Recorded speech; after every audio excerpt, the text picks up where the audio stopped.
The Buffalo Bills begin training camp today. We'll hear from Joe Brady at approximately 8 o'clock and Brandon Beane later in the morning around 11.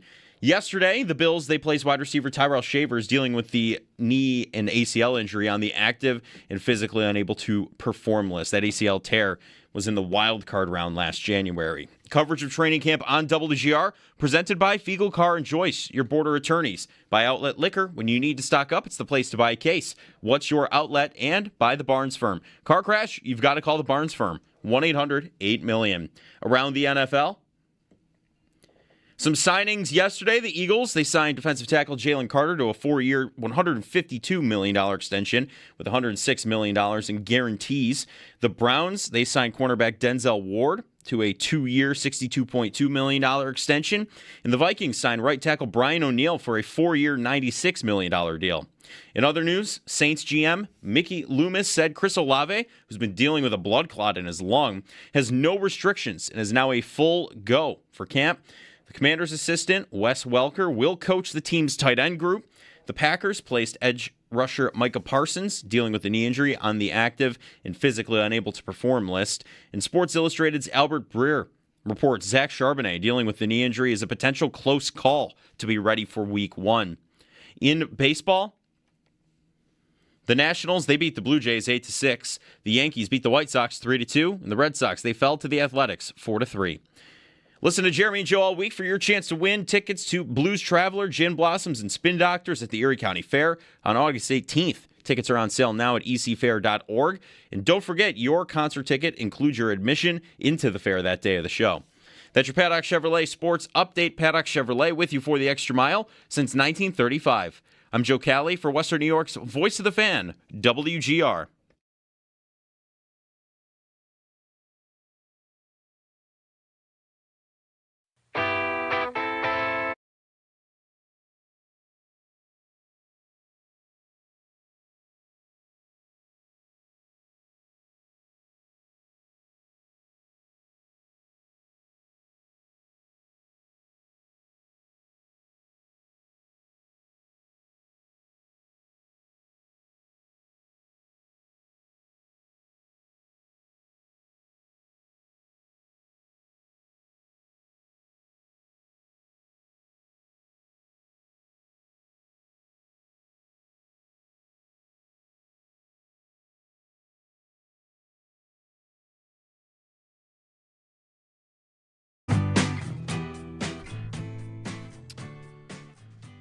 All right, day one, kind of, practice today. The Bills are at training camp, St. John Fisher, and here we go. A couple of hours away, they'll be on the field. We'll hear from Joe Brady today, and of course, that means Sal Capaccio throughout today as well. Good morning, it's Jeremy and Joe. Jeremy's off this week. It's a little bit of a dreary, rainy-looking Wednesday morning here. In our Amherst studios. Sal is in Rochester and at Fisher. In what are we calling the studio there, Sal? Satellite Studio Carpaccio? What are we talking about? Yeah, that could be it. We have to come up with a name for that for sure. Yeah. I am in my trusted dorm room that you know all about, Joe. We come out here and, the Bills give regular media members a dorm room to stay in while we cover the team. So I came out here last night due to the early practice today. I know some of my media colleagues are driving out today, but want to get here, get acclimated to get on the show with you. So, yeah, we could do that. The satellite studio here Yeah. on the campus of St. John Fisher. Yeah, I'm sure that, right, there are a lot that will be driving out there right now. A lot of fans, right, that'll be driving out there because fans, the schedule shouldn't jump ahead because there's a lot to get to. I want to talk a lot today about, there's differences between Sean McDermott and Joe Brady.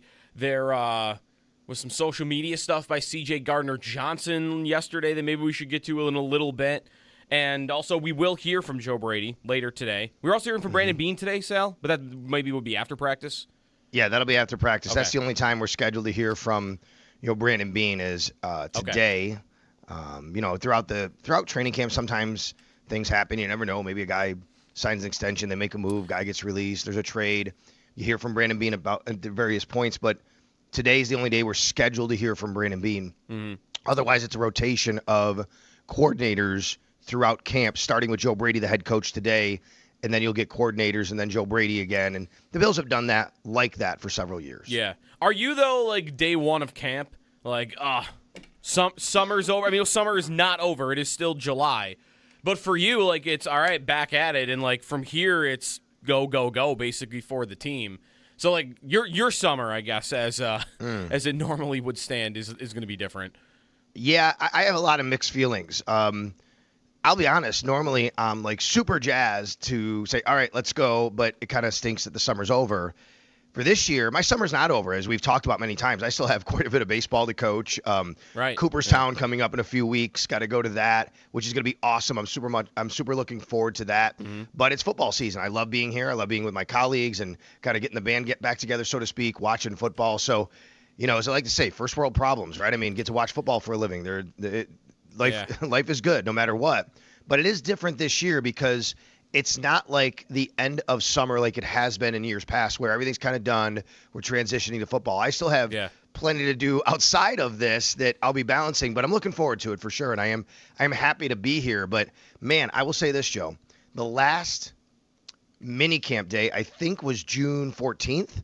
Mm-hmm. And we said, we got a long time. We got like 6-7 weeks before, training camp opens. Well, here we are 6-7 weeks later. It flies by. Yeah. So practice, by the way, earlier this year, 8:30. That is a plus for you or a minus? It's a plus for me. I like it. Personally, I'd rather have it. I like the earlier practice. Yeah. I like to get my day started and not to say get the day over because there's a lot to do, but when you can have practice over, it gives me more time to get everything else done that I need to get done throughout the day and write an article about it. Mm-hmm. Go on radio shows to talk about it and have a little bit more information. Yeah. That helps me to have the earlier practice. Obviously, you got to get up earlier. There's no doubt about that, right? I mean, we're talking about Joe Brady today, talking at 8 o'clock. So I'll be with you till shortly before that. I'll head downstairs. I have my coffee with me right here. Nice. So the number one, I asked Matt Bove this on the podcast we did the other day. I said, what's the number one essential, non-essential item you need in your dorm room? Matt, I think, talked about good walking shoes and sneakers, which sounds funny, but he said because he loves to take a walk in the morning or on the track. And I said, well, for me, it's coffee because I have to have my coffee in the morning. So I need my coffee maker. I have that here. I have it with me, and then I'll take that and I'll go downstairs, and there's a little press conference area that we walk over to at the media. I'll plug into what we call a mult box. That's a box where all the sound comes in for anybody to plug in from the media, and then I'll shoot that sound back to you guys, and you can have it. Perfect. So a lot to get to on camp. We've talked a lot about battles that we might see, and we'll do more of that today as they'll practice for the first time. Sal also will be out there, obviously, for practice. So, we'll check in with him as the show goes on a little bit later on after, probably like the 9 o'clock hour. They'll be on the field by then. I mean, that's one difference, right? Just what time the practices are at. But new head coach, Sal, like, dust off the how to cover a new head coach. I mean, you had when did you start covering the team? Like 2011, 2012? 2011. So Chan Gailey was the first coach that I had covered. Okay, so you had experienced a new coach coming in for training camp with Doug Marrone in 2013, Rex Ryan in 2015, and Sean McDermott in 2017. Like, it was literally happening every other year that, okay, new coach in here for training camp. And, I mean, this is the first time in almost a decade that's the biggest storyline, I think, right? I know there are a lot of player stuff that's going on, and there's injuries and battles, but, I mean, no doubt I think the biggest storyline is just that Joe Brady is in charge, and we have a new head coach leading training camp for the first time in 10 years. Yeah, I think that's the biggest storyline around the organization. If you don't want to count the new stadium, right? Like football-wise, it is. Yeah. There's no doubt. I've said that for me, the new defensive coordinator, the new defense, is kind of more intriguing because we know who Joe Brady is. He's been here. I have covered Joe Brady. I have talked to Joe Brady. All of us in the media have a relationship with Joe Brady. This is not Rex Ryan coming in from the outside. This is not Sean McDermott coming in from the outside. Those new head coaches are different than this new head coach because you already know him. When he walks up to you and you're going to talk, it's not that we're not introducing ourselves throughout the offseason.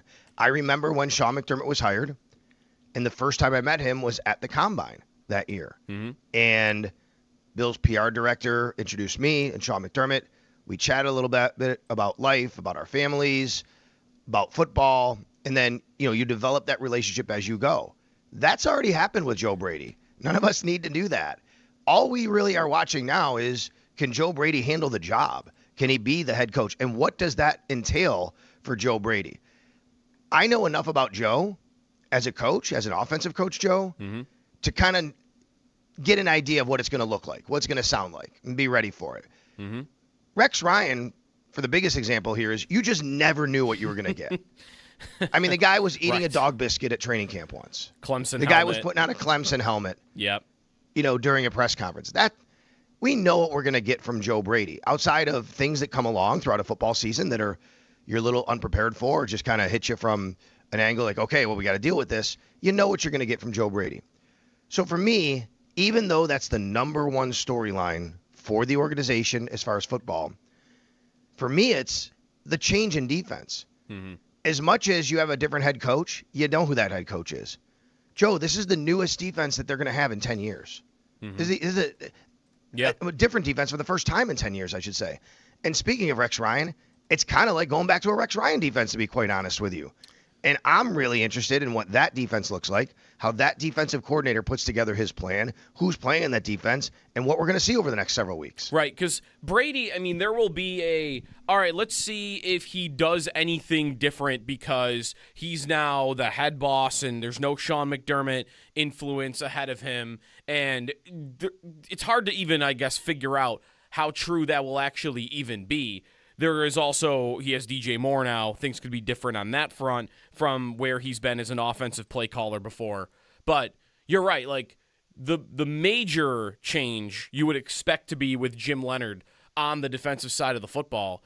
And from a watching practice perspective, Sal, and especially once the season gets rolling, I mean, it's going to be interesting just to see what people are being asked to do. Right? Or also, not even, I guess, like, hey, what position is Greg Rousseau always lined up at? Or where's Michael Hoyt playing? But who's on the field, right? And what does it look like? Yeah. Are all the guys standing up on the line of scrimmage? Like, I'm trying to think back to when Rex was the head coach. And I know, I'm sure that defense has evolved a bit with Leonhard over a decade. But what I remember about that style of defense was there were guys in different positions all the time that were upright a lot or had a hand in the dirt and were moving around. Because I think the whole game for that style of defense is the offense shouldn't be able to know who is coming after them. Right? Like, we might only even send 4, but you want them to not be able to predict which 4 it is. And I don't know, guessing at where players will line up and how many linebackers will be on the field and how many corners will be on the field would just be really hard until we actually get to see it. I agree. There's only so much we can get from camp when it comes to the new defense as far as personnel. What we can get from camp is scheme, a little bit. Now, they're not going to unveil everything here, right? There's probably going to be a lot of surprises that really you see for the first time in Houston. They're not going to want to show their hand, so to speak. We understand that. But they're going to have to practice. They're going to have to get used to what they're running here. So as far as scheme, we can start to see that. Then we can see maybe what they feel about certain guys, how often they're on the field, and rotating in at the D-line. We're watching an inside linebacker battle. We're going to see, outside corner, see where Davis Igbinosun is compared to Max Harrison, how they fit in the scheme. Mm-hmm. But what it looks like, the 3-4, how many guys are down. And we say 3-4, and I always remind everybody, this is not your Ted Washington 3-4.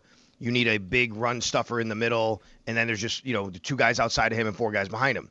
There will be 4 guys down on the line of scrimmage, or at least if they're standing up on the line of scrimmage oftentimes, an even front. But you're going to see a different look. This is not your traditional 2 defensive ends, 2 defensive tackles, 3 linebackers, or 2 linebackers and a nickel behind them. That's the kind of thing we're going to see in this camp, Joe. When it comes to personnel, we'll get an idea. I mean, over the next couple of weeks, I'll be able to say, okay, I think this guy's in the lead for this job, or this guy's taking another job, or something like that. Yeah. There's no doubt about that. But I don't think we'll know anything about his philosophy on rotating players and how all it's going to work on down and distance situations until we get into the regular season. Right, especially because on defense, there are so many positions that are rotational, right? Like, really all of them could be rotational to some degree, right? Like, linebacker generally will stay the same, but even there, not always. Like, Dorian Williams, it came up with somebody yesterday, maybe Nate brought it up, that Dorian Williams led the Bills in tackles 2 years ago, and he was mostly a rotational guy and filled in injury-wise as well. So maybe that's the position where, like, whoever's in the lead, would you even say that? Or would you say that that position could be the same as the others, where if it feels like Caleb Elam-Zor is in the lead or Dorian Williams is in the lead, that is a full-time, you're on the field all the time starting position, which, again, I feel like corner, that could be rotational. D-line we know is going to be rotational. Maybe it's just linebacker. It's safety would probably be another one, I would think. Yeah, I don't see them rotating one of their inside linebackers. Right. Whoever wins the job wins the job. Now, could you say, okay, we're going to need a guy on the field for this particular, down or distance based on a certain matchup? Sure. Could you go 3 linebackers? Yeah, they'll probably do that more often this year. We have to get rid of our thought that the Bills only play 2 linebackers and a nickel. They're going to play 3 linebackers more this year. Yeah, D. Alford's going to be on the field, but I don't think we've talked enough about, that's going to happen a little bit more this year. But could that be Jalen Kilgore also coming in as a big nickel? But I agree. Whoever wins that inside linebacker job, I think that player could have 100 tackles this year. It's not out of the realm of possibility. And if Caleb Elam-Zor wins the job and he has 100 tackles, isn't he in the defensive rookie of the year discussion? I mean, he probably is, right? Carson Schweisinger won it last year. He was a tremendous player. But that's kind of his path, right? Like, he won it based on he won a job and he got a bunch of tackles. He wasn't on a very good team, right? I guess that's not the same here, obviously. Yeah, he only had 2 picks. He won Defensive Player of the Year. What can I get that at? I want to throw a little wager down at long odds on Caleb Elam-Zor to win. There you go. Defensive Player of the Year. Not Defensive Player of the Year. Defensive Rookie of the Year. Defensive Rookie of the Year, yeah. Defensive Player of the Year, I'm sure, would even be more astronomical. Well, there's a lot of football to get to on camp, but I saw a lot of people like passing camp memories around back and forth. One thing what does that discussion usually become? It becomes who's the guy you remember only from being kind of a training camp hero, right? Like, because you have your E.J. Manuel throwing the ball at the hospitality tent stories, and there are others. But I feel like when fans think back on, I was at camp, in 2014 when Brandon Riley was showing out.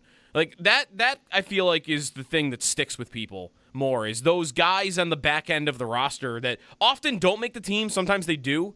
But the guys that kind of make a name for themselves at training camp. And I don't know if you've got someone on your radar for that or if you even remember guys like that. But, I mean, there is a long list of players that fit that profile, I think, from the last, 10 to 15 years at Fisher.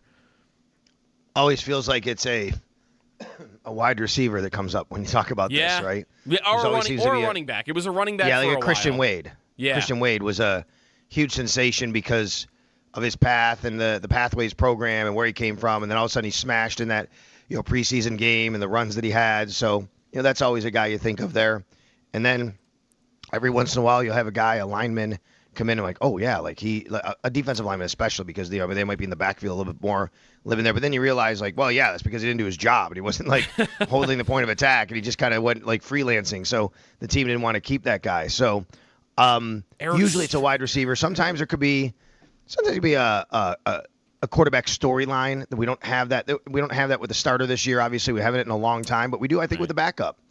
Like I think there's a backup quarterback battle here, and I think back to some of the quarterback battles we had before Josh Allen. That's all it was every year, right, Joe? I mean, we could come into camp and go, yeah, E.J. Manuel's the starter, but we were all like, yeah, is he really that good? What's he gonna do? And get Kyle Orton here and Kevin Cobb, and he trips on the mat. Oh man, that's one I remember. Right, that's a good one. I mean, that was right in front of me. So that's before the era of quote tweets on Twitter. Mm-hmm. And I remember walking, and he is walking in front of me. And they're walking from a field to the field, the grass to the turf.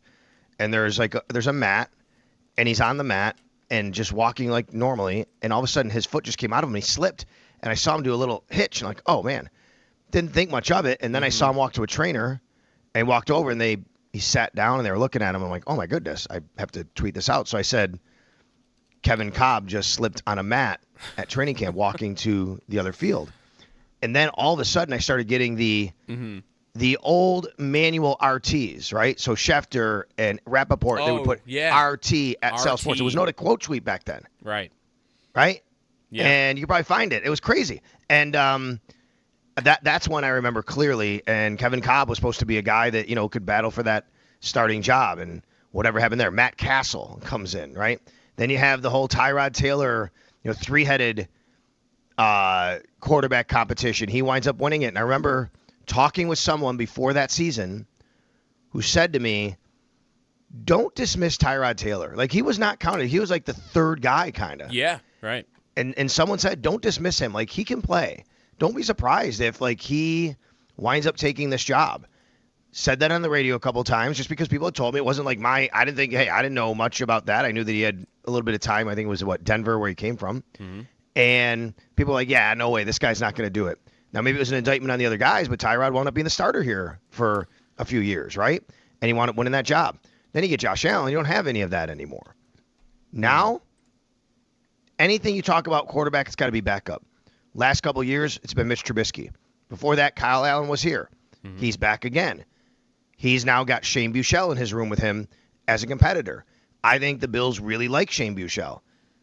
Is it an area that you want to think about or talk about? No, because Josh Allen plays a lot. He's great. If he doesn't play, the Bills season is, not going to go very well. Mm-hmm. But when you're talking about camp battles and you have most starting spots filled, I think backup quarterback's an interesting one. Yeah, I do too. I mean, I always think it sometimes gets underrated at a position because I do think, and I'm not saying this is wrong.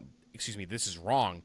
That if something happens to your starting quarterback and you have an elite starting quarterback, then your season is over. I agree with that. Like, you are not winning the Super Bowl if that happens. Sometimes even if it happens late, right? Denver had it happen to them with 2 games to go, and maybe they would have thought, all right, well, we only have to get through 2 games here with our guy, and they weren't able to get through 1. But my thing about backup quarterback is always, don't always just assume it's going to be some devastating season-ending injury for a team starting quarterback. What if your guy misses 4 weeks and you just need? Can you get me to 500 in a month or in a 5-week period? Can I be a 500 team still with you at quarterback? Because if you're fighting for divisions and you're fighting for playoff seeding or just making the playoffs, then that could be huge. The difference between going 2-2 and 0-4 in games that a guy might miss. And to now go to the Bills on that, it's hard to I can't really tell you. I would know what Shane Buechele would be compared to other backup quarterbacks in the league. I feel like we kind of have an idea of Kyle Allen, right, just because he's played he's probably played a lot of football at this point, right? I mean, he's attempted 700 passes in the NFL. Although he's got a handful of starts. Yeah, a lot of that was in 1 year. But we have more of a book on him. Buechele is interesting, right? Like, if he were to win the backup quarterback job, I wouldn't really know what to think because he has been in the league. He's 28, but he's attempted 14 passes in his NFL career. Like, I just don't have much of a... And that was all in one game last year, right? The end of the season when he left to go to Kansas City at the very end. That's probably right. Yeah, last year, Kansas City. 14 pass attempts against the Raiders on January 4th. And that's it. Otherwise, he had never played an NFL game. I mean, right. He had a really good game against Tampa. Remember that last year in the preseason here? Yeah. In Buffalo, for Buffalo? Yep. And then he wound up on the Bills practice squad, and he's in the room. The Bills really like having him around. Josh Allen loves having him around. Yeah. Joe Brady. And at the end of the year, Mahomes gets hurt. He had been with the Chiefs, and the Chiefs basically said, come here and we can bring you out from the practice squad and you can get a starting job and earn some money. And he did that. Then he came back to the Bills right after that. Right. Is this the first time we've had a real backup quarterback battle? Or maybe that's happened more often than I think it has at these camps. Trubisky's always kind of had the job to himself because of money. He was, remember, Trubisky was here then left, right? And then Kyle Allen was here. Right. So and then you had Derek Anderson for the Josh's rookie year. He came in at one point. So Yeah, I mean, have to go back now, and it's been a while. Was there a year where Matt Barkley was lighting it up in the preseason Yes. and he was pushing? There you go. Barkley's the name. Who was he pushing though? Maybe it was Trubisky that he was pushing. I don't remember. I think that's right. It was probably Trubisky. I'm looking now. Matt Barkley with the Bills in 20 for 3 years, 18, 19, and 20, actually. So. Okay. But then he came back 22-23, and I think one of those years, maybe it was even the last one. I don't know. Like I'm reaching into deep core Bills memories here, I guess. Like what Barkley was doing in a preseason, but I recall one offseason where he was supposed to be the third guy, and he really started pushing to be the second guy. I'm not sure that ever ended up getting there. Well, there's a lot on camp, and Sal's there at St. John Fisher, and we'll have him for about another hour, and then we'll get him off to the press conference for Joe Brady, which we will have here on WGR. Coverage of training camp on WGR presented by Fiegel Car and Joyce, your border attorneys. Brought to you by Outlet Liquor. When you need to stock up, it's the place to buy a case. What's your outlet? And by the Barnes Firm. Car crash, you've got to call the Barnes Firm, 1-800-8-million. When we come back, C.J. Gardner-Johnson already making a little bit of news. Nothing crazy, but a little bit of news with a live stream of his. Also, I want to get to wide receiver going into training camp because of, Josh Palmer on shaky ground maybe, and Keon Coleman is always a big story. So there's a lot to get to with camp coming up. It's Jeremy and Joe. Jeremy is off today. Sal is in. This is WGR.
You know what you're going to get from Joe Brady.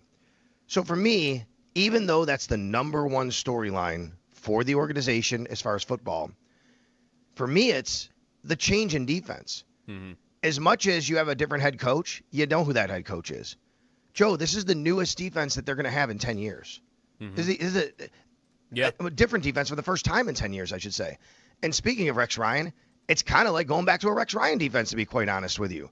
And I'm really interested in what that defense looks like, how that defensive coordinator puts together his plan, who's playing in that defense, and what we're going to see over the next several weeks. Right, because Brady, there will be all right, let's see if he does anything different because he's now the head boss and there's no Sean McDermott influence ahead of him. And it's hard to even, I guess, figure out how true that will actually even be. There is also, he has DJ Moore now. Things could be different on that front from where he's been as an offensive play caller before. But you're right, like the major change you would expect to be with Jim Leonhard on the defensive side of the football. And from a watching practice perspective, Sal, and especially once the season gets rolling, it's going to be interesting just to see what people are being asked to do. right? Or also not even, I guess, like, hey, what position is Greg Rousseau always lined up at? Or where's Michael Hoyt playing? But who's on the field, right? And what does it look like? Yeah. Are all the guys standing up on the line of scrimmage? Like, I'm trying to think back to when Rex was the head coach, and I know, I'm sure that defense has evolved a bit with Leonard over a decade, but what I remember about that style of defense was there were guys in different positions all the time that were upright a lot or had a hand in the dirt and were moving around, because I think the whole game for that style of defense is the offense shouldn't be able to know who is coming after them. All right, like, we might only even send 4, but you want them to not be able to predict which 4 it is. And I don't know, like, guessing at where players will line up and how many linebackers will be on the field and how many corners will be on the field would just be really hard until we actually get to see it. I agree. There's only so much we can get from camp when it comes to the new defense as far as personnel. What we can get from camp is scheme, a little bit. Now, they're not going to unveil everything here, right? There's probably going to be a lot of surprises that really you see for the first time in Houston. They're not going to want to show their hand, so to speak. We understand that. But they're going to have to practice. They're going to have to get used to what they're running here. So as far as scheme, we can start to see that. Then we can see maybe what they feel about certain guys, how often they're on the field, and rotating in at the D-line. We're watching an inside linebacker battle. We're going to see, outside corner. See where Davis and Igbinosun is compared to Max Harrison, how they fit in the scheme. Mm-hmm. But what it looks like, the 3-4, how many guys are down.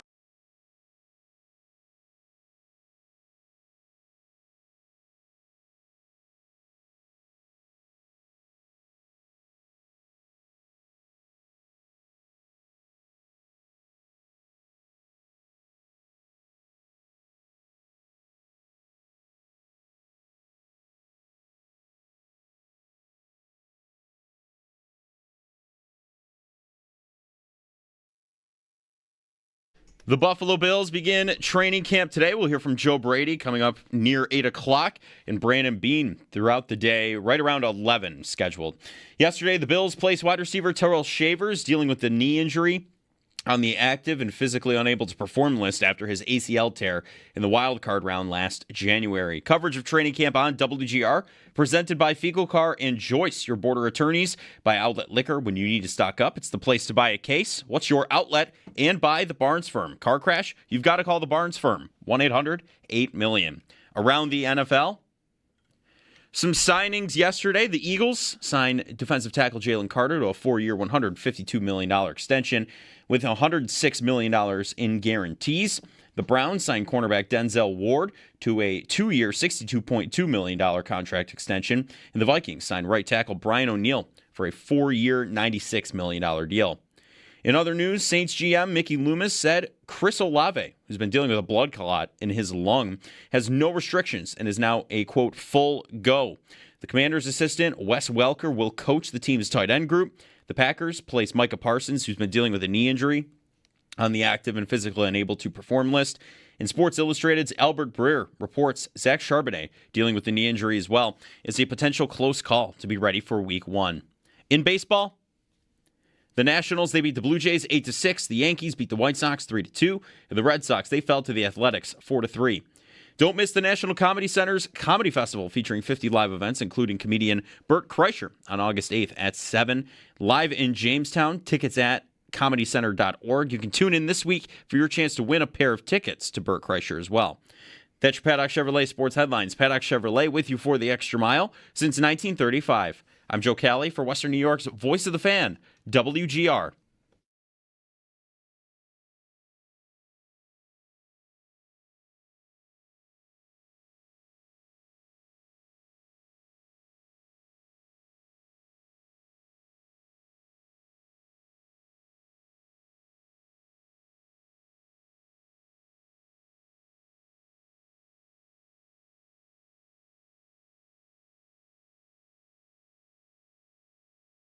CJ, did you know prior to coming here that Josh was voted the #1 trash talker in the league?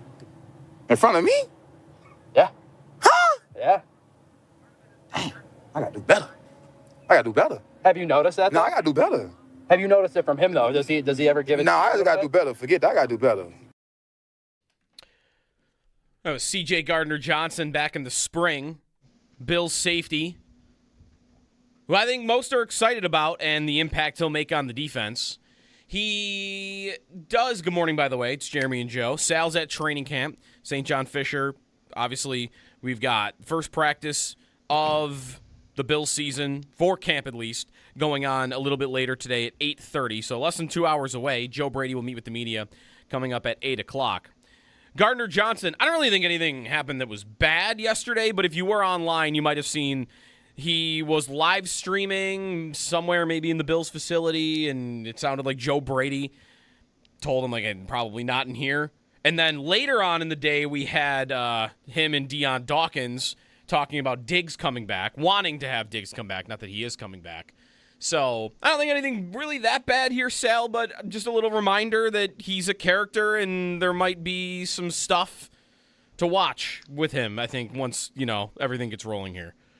Yeah, I didn't see the Dawkins/Diggs stuff. So last when night, and where did that happen? Last night, that was on C.J. Gardner-Johnson's Twitch stream. And I saw this via Twitter. I don't subscribe to his Twitch stream. So he did actually have a Twitch stream live from camp? I believe so. Yeah. Yeah, that was in the dorm room. All right, well. And that was because you could hear Joe Brady say to him, not in the locker room or for training room or something like that. Right. That's where he must have been the first time. That was where he was earlier in the day, I think, right? Like either right. a training room or something like that, which I think makes sense. And then later in the day, I think it was in his dorm or someone's dorm, and it looks like it's him and Deion Dawkins, and maybe there's another Bill here that's wearing a Mizzou football shirt, but I can't really tell who it is because it's a little grainy. Yeah, I can't tell, but it doesn't matter. They were talking about on that stream later, like 9:30 at night, Diggs don't go to the Commanders, and they were talking about wanting him to come back to Buffalo. But again, not that he is, that they want him to. Interesting. But Dawkins has already posted on Instagram about Diggs. Like, we've kind of already had this talk, haven't we? Like, I'm sure would be some former teammates that would love the idea of him coming back here, but that does not make it any more likely that he would. No, I agree. I still would be surprised, but look, I mean, I'm surprised every year by things that happen in this league when it comes to different moves that teams make, guys they release or bring in. But bringing it back to C.J. Gardner-Johnson. Yeah. I was on WBEN this morning, and the question was asked, did we get a glimpse of in a window into Joe Brady when he shut down that stream? Mm-hmm. My response was, I think we got a glimpse into C.J. Gardner-Johnson more than Joe Brady. Joe did what most coaches are going to do. Hey, you can't do that here in the locker room. You can't do that here in the training room. Mm-hmm. I think that's kind of normal. If Joe Brady allowed that, I'd be like, wow, that's totally a departure from what I would think a coach would let happen. But C.J. Gardner-Johnson, this is what you get with him, which is, I'll say sometimes he likes to color outside the lines, Joe, right? He's like, I don't really care about that. I'm going to go off over here and do it this way and see what happens. And that part of the reason he's such a really good football player is because he takes chances. He takes risks. Mm-hmm. Part of the reason why he's been on multiple teams, 5 over 8 years, I believe it is because he takes chances and he takes risks. And that's on the field. That's off the field. That's his personality. I love the fact the Bills have a player like this on their roster. I think we all have to be prepared for things like this to come up throughout the year. Mm-hmm. And if the Bills start off winning, I think, it could go really well and he could fit in great. Sure, there could be times where you're questioning some things. If the Bills start off and things aren't going well, I think that's when you could start to see other things start popping up where you're like, okay, is it worth it here? Because we need to make a change in some capacity to get us back on track. Right. Yeah, as long as there isn't anything at some point that's too out of bounds. Brandon Beane, I remember, I think it was Beane, unless it was Brady, referenced when they signed him. Like, we've talked with him and, we just, he knows, no taking shots at guys at practice and camp, right? Nothing like that. That would be, I think, totally out of bounds and bad. That would be something where that would be calling for, I think, discipline if you had something like that. But more so, during the season, he's going to be somebody who talks. He is, I think, going to be entertaining because of that, by the way, both at camp and then more so probably in the regular season. he's just such a good player, and it's a 1-year deal that I feel like a lot of teams have probably had this experience and felt like we did it right. How many teams in a row have done a 1-year thing with him? Where we'll bring him in as the 1-year mercenary, and he'll come in and play safety, and he'll be awesome. And, we'll decide at the end of it if we're tired of this or if it's a little exhausting. And the Bills might decide it's not, right? Like, he could just come in, have a great year one, and, you get a guy who's got character and is, like, a trash talker. But if there isn't anything that's really that out of bounds, I don't think this is that bad, right? Like, the coach shut it down the way he should have. And if it starts happening, like, time after time after time, then maybe it's a problem. But one time, one stream, I feel like it's not really grounds for, okay, get ready. So this guy's going to get cut middle of the season because he's not going to be able to stay in line. No. That's right. I don't think you want to jump to that conclusion. But I do think it's a window into, hey, he's going to kind of do what he wants to do, and it's what's the old saying? It's better to maybe seek forgiveness than ask permission, right? And hey, this is the way I am, and you don't want me to do that? That's fine. But he's gonna do what he wants to do or how he wants to do it and go about it his own way. That doesn't have to be a bad thing. It can also be, you heard the clip there. How cool was it and funny was it? Listen to him talk about Josh Allen and trash talking, right? Yeah. I mean, you like to have personalities on your team. You like to have guys that are a little bit different. You don't want everybody the exact same all the time. You need to have guys that, are always going to be never, ever causing any sort of stir. You need guys over here that are going to be – Alec Anderson in his own way is like that, right? Alec Anderson, money is always on him. Would you be stunned if it's C.J. Gardner-Johnson against Alec Anderson for the first fight of camp? Come on. Minus 1,000 that's going to be the first fight. I don't care if one's a lineman and one's a DB, right? It doesn't matter. Like, you need guys like that. Every team has guys like that. But to your point about going to each team and the contracts, let's look at his career arc. He's in New Orleans to start his career back in 2019. He goes to Philly in 2022. Joey led the NFL in interceptions. Now, it was a down year for that. It was only 6. But he led the NFL in interceptions with the Philadelphia Eagles. They get to the Super Bowl. They move on from him. For what – you have a guy that leads the league in interceptions. Now, granted, I think his contract was up. He went to Detroit. He gets paid there, but like they allowed him to go, or whatever capacity you want to term that. Yep. Well, guess what? A year later, the Philadelphia Eagles say, hey, we really like that guy. We need him. They bring him back. They win the Super Bowl with him on the team. He has another 6 interceptions. Doesn't lead the league this year. And then they part ways with him again. It just is such an interesting conversation with him about you love having him on your team, but there is a time limit that seems to expire about how long you want him there, or teams have wanted him there. Right. Is he also not, and we maybe talked about this when the Bills signed him, he was a bit of a symbol of they'd be a little more willing to bring a guy in like that than maybe they would have been before. Like, I always wondered this, and I think it probably came up with you at some point. Like, would they have made this signing if Sean McDermott was still the head coach? Because I feel like when McDermott was the head coach, they very rarely brought in players that had I don't want to call it baggage. I don't even know what to call it with C.J. Gardner-Johnson. Just like, whatever. A big personality. I'll put it that way. I always felt there was too much made about that. Okay. I understand, but yes, I do think that they're probably more willing than in the past. I just don't think it was like, Sean McDermott would never do this. Right. You know what I mean? There had been guys that have been on this team. I would say Stephon Diggs was one of them.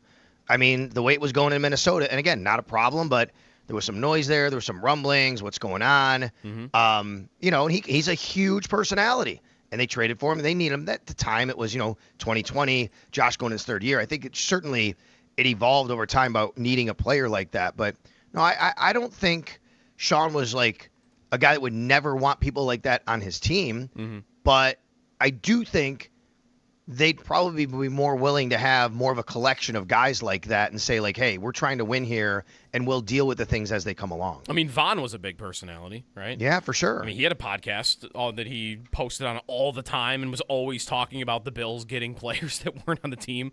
It had happened. On the field, quickly, while we're on him, how critical do you think he is to their defense being better than it was last year, Gardner-Johnson? Massive. Massive. Joe, I think this is one of the areas where they have upgraded the most from what they've had. And that includes Cole Bishop taking another step, but he's the same player, obviously. He's coming back. Yeah. But think about what they had at safety last year. Think about what they've had since Jordan Poyer and Micah Hyde. Now, I actually give Jordan credit. I thought Jordan was, playing pretty decent football towards the end. But obviously he was getting older. The athleticism was waning. He wasn't the same player he was earlier on, but that was your best option. Damar Hamlin. How many times did we talk over the last few years about the Bills just weren't athletic enough at safety anymore? And then finally Cole Bishop shows up. You're like, okay, this guy can help. I mean, C.J. Gardner-Johnson is a ball hawk. C.J. Gardner-Johnson is an athlete. He is a guy that's going to, I think, change how the Bills maybe approach not only playing defense, but thinking that they can get turnovers and make big plays on balls. And I think that's a big departure over what we've had the last few years where, I'd come on here and I'd say, hey, Damar Hamlin is a steady floor safety. He's a backup safety, but if you have to put him on the field, you know what you're going to get. He'll be fine. He's just not going to make a lot of plays for you. He's generally not going to get beaten a lot. Yeah, it can happen, but, you're getting a base level play. This is totally a departure from that. No, it's as athletic a safety duo they've had since Poyer and Hyde in their primes. Because that's right. Right, I'm thinking about the last 2 years at safety and plays that I think about that didn't go well, and I think about in the AFC Championship game how 2 years ago, all Andy Reid was trying to do, let me get Damar Hamlin playing man coverage against one of my receivers. And it's not a good spot for him, and athletically he's not going to be able to keep up with Xavier Worthy or whoever it is. And then last year, what comes to mind for me is Taylor Rapp not being able to get an angle and Derrick Henry blowing by him without him even giving a hand on Henry. And how slow he looked at the beginning of the season. He might have been injured. And then even Poyer, right? Poyer was good and stable and I think really steadied that position. But we knew what he wasn't. And he was not the athlete that he once was. And if Gardner-Johnson can be what he's been before, paired with Bishop, who's leaping through the air making one-handed interceptions last year, that's the most athletic safety duo they've probably had in 3 to 4 years. I mean, they were putting Darnell Savage on the field against Denver, Savage. right? Yeah. Didn't he only play the one play that he got beat over the top? It might have been. No, I think he played a little bit more than that because I have him down for 3 tackles in that game now that I'm looking at it. But I mean, that's the point. They were scraping to see what they could find around the roster, around the practice squad, to bring in and say, you have to play. And they had to put those guys in. Not only do they have a much, much different starting, safety now, they actually have a little bit of depth. And DeMar is included there. But at least you have guys that you can put on the field. Geno Stone, I know, again, same thing we've been talking about, but these guys don't have to play right away. Now, if you have injuries, just like any team, you're going to have to go into your depth, and those guys have to play. Sal Capaccio from St. John Fisher, Bills training camp. Practice today, 8:30. Joe Brady before that. We'll meet with the media at 8 o'clock. I want to talk a little bit about the receivers coming up at 7 o'clock before Sal runs out to go meet with Joe Brady. But also, when we come back, we've got some good answers on your favorite training camp hero of all time, and we'll have a couple minutes. So let's see what Sal remembers about some of these guys that I have not maybe heard their names in 10 years or even longer, or even the last couple years as well. Training camp coverage here on WGR, presented by Fiegel Car and Joyce, your border attorneys, brought to you by Outlet Liquor. When you need to stock up, it's the place to buy a case. What's your outlet? And by the Barnes Firm. Car crash, you've got to call the Barnes Firm. 1-800-8-million.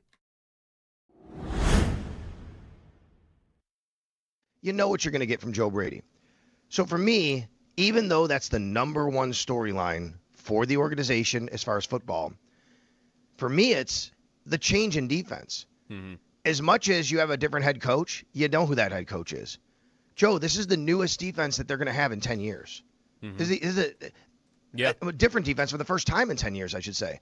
And speaking of Rex Ryan, it's kind of like going back to a Rex Ryan defense, to be quite honest with you.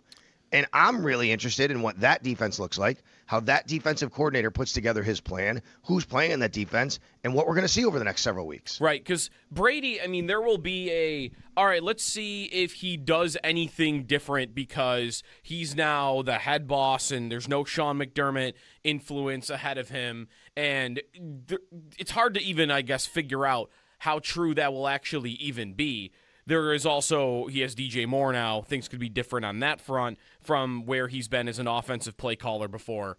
But you're right. Like, the major change you would expect to be with Jim Leonhard on the defensive side of the football. And from a watching practice perspective, Sal, like, and especially once the season gets rolling, I mean, it's going to be interesting just to see what people are being asked to do, right? Or also, not even, I guess, like, hey, what position is Greg Rousseau always lined up at? Or where's Michael Hoyt playing? But who's on the field, right? And what does it look like? Yeah. Are all the guys standing up on the line of scrimmage? Like, I'm trying to think back to when Rex was the head coach, and I know, I'm sure that defense has evolved a bit with Leonhard over a decade, but what I remember about that style of defense was there were guys in different positions all the time that were upright a lot or had a hand in the dirt and were moving around, because I think the whole game for that style of defense is the offense shouldn't be able to know who is coming after them, right? Like, we might only even send 4, but you want them to not be able to predict which 4 it is. And I don't know, like, guessing at where players will line up and how many linebackers will be on the field and how many corners will be on the field would just be really hard until we actually get to see it. I agree. There's only so much we can get from camp when it comes to the new defense as far as personnel. What we can get from camp is scheme, a little bit. Now, they're not going to unveil everything here, right? There's probably going to be a lot of surprises that really you see for the first time in Houston. They're not going to want to show their hands, so to speak. We understand that. But they're going to have to practice. They're going to have to get used to what they're running here. So as far as scheme, we can start to see that. Then we can see maybe what they feel about certain guys, how often they're on the field, and rotating in at the D-line. We're watching an inside linebacker battle. We're going to see, outside corner. See where Davis and Igbinosun is compared to Max Harrison, how they fit in the scheme. Mm-hmm. But what it looks like, the 3-4, how many guys are down.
Welcome back.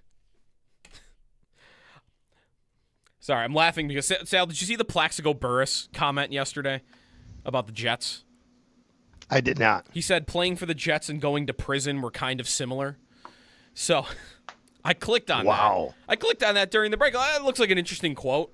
And I'm looking at the podcast. I'm like, what? Whose podcast is this? What is the joint venture show? I'm like, Lil Wayne and Craig Carton are out there doing a podcast together.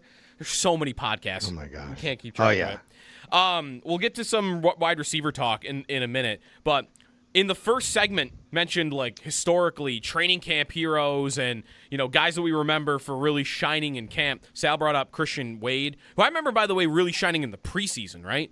Like, yes. He didn't even do a lot, I think, in camp because he didn't. No, he it was didn't more know. preseason. That's right. Games. Yeah. Okay. But Brandon Riley was the name that I said. Uh-huh.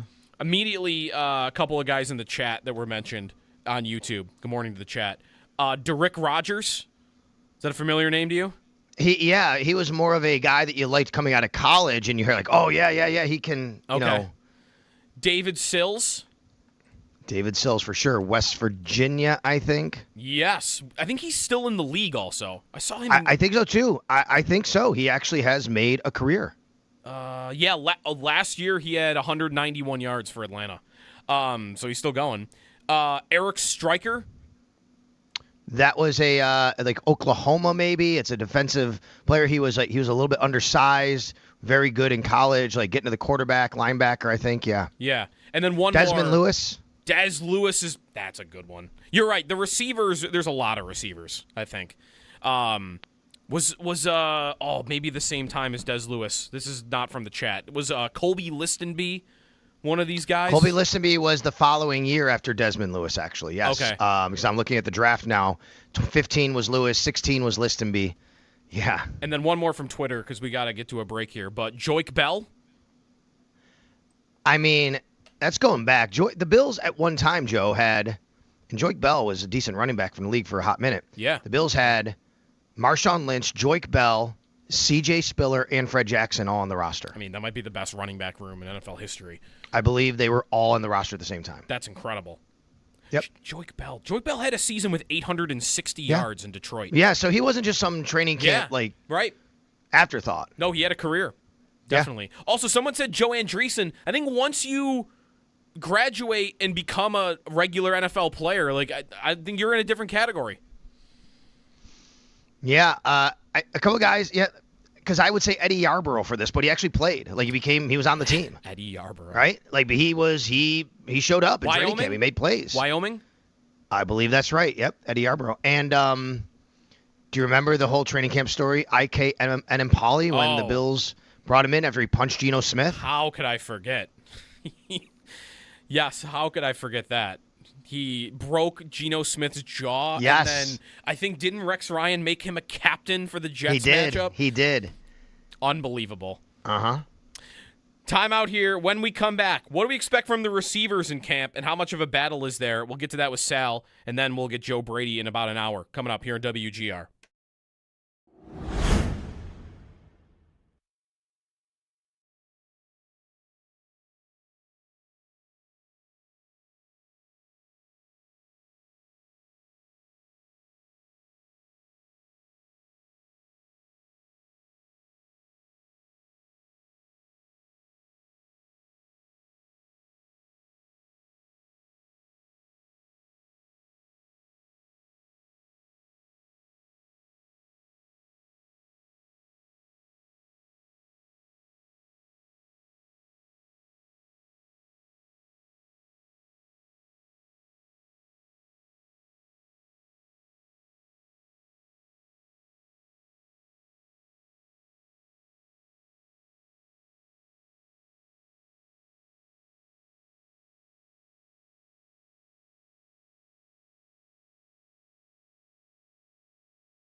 Gardner Johnson, I don't really think anything happened that was bad yesterday, but if you were online, you might have seen he was live streaming somewhere maybe in the Bills facility, and it sounded like Joe Brady told him, probably not in here.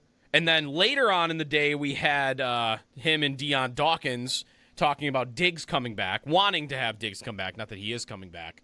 So I don't think anything really that bad here, Sal, but just a little reminder that he's a character and there might be some stuff to watch with him, I think, once, everything gets rolling here. Yeah, I didn't see the Dawkins/Diggs stuff. So last night. And where did that happen? Last night, that was on C.J. Gardner Johnson's Twitch stream. And I saw this via Twitter. I don't subscribe to his Twitch stream. So he did actually have a Twitch stream live from camp? I believe so. Yeah. Yeah, that was in the dorm room. All right, well. And that was because you could hear Joe Brady say to him, not in the locker room or for training room or something like that. Right. That's where he must have been the first time.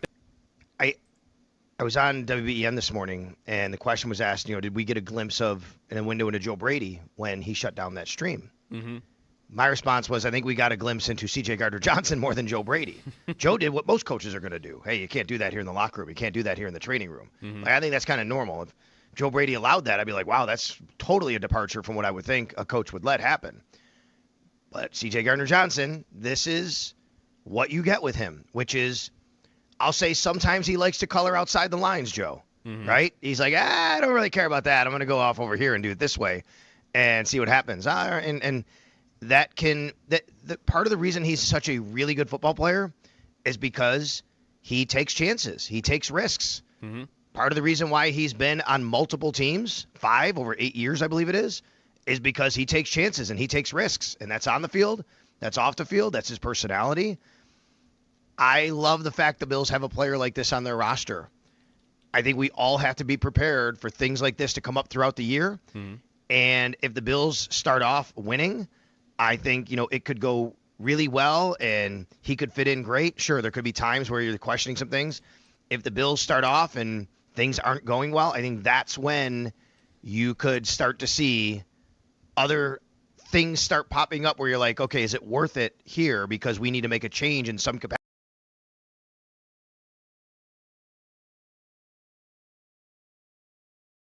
The Buffalo Bills begin training camp today. We'll hear from Joe Brady and Brandon Beane throughout the day. Yesterday, the Bills placed wide receiver Terrell Shavers dealing with a knee injury on active, physical, unable to perform list after his ACL tear in the wild card round last January.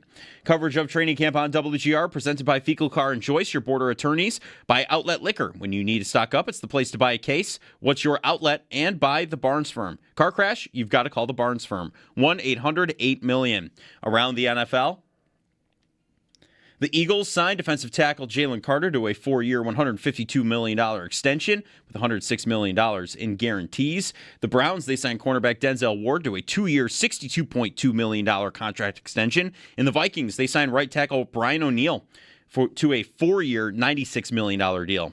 In other news around the league, Saints GM Mickey Loomis said Chris Olave has been dealing with a blood clot in his lung, has no restrictions, and is now a full go. The Commander's assistant, Wes Welker, will coach the team's tight end group.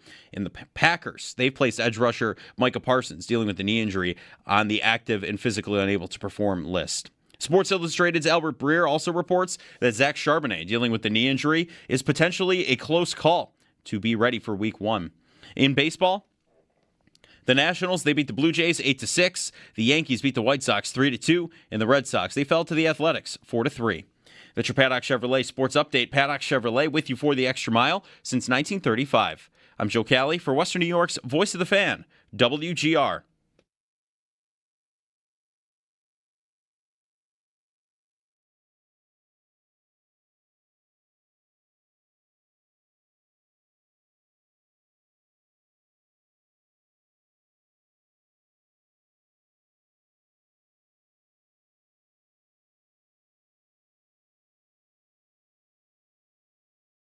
Sean McDermott, such a perfect coach at the perfect time, was the planning and the meticulous attention to detail. We were in his office ahead of the playoffs in 24, and he's busting out the pamphlet. I have my team prepared for every possible scenario, and he's breaking it down and game situations and stuff during the week. He wants them to be ultra prepared, and Lord knows they needed that at one point.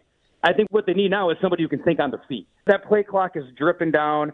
It's the fourth quarter. You've got to make a decision right now. I think Joe Brady, somebody who got his start in the sport, just sprinting onto the field when a high school teammate got hurt, and he's like the sixth-string wide receiver, catching a pass, and next thing you know, he's a collegiate player. Next thing you know, he's sleeping on hotel floors to become a coach. He reacts. Tyler Dunn, golongtd.com on Joe Brady.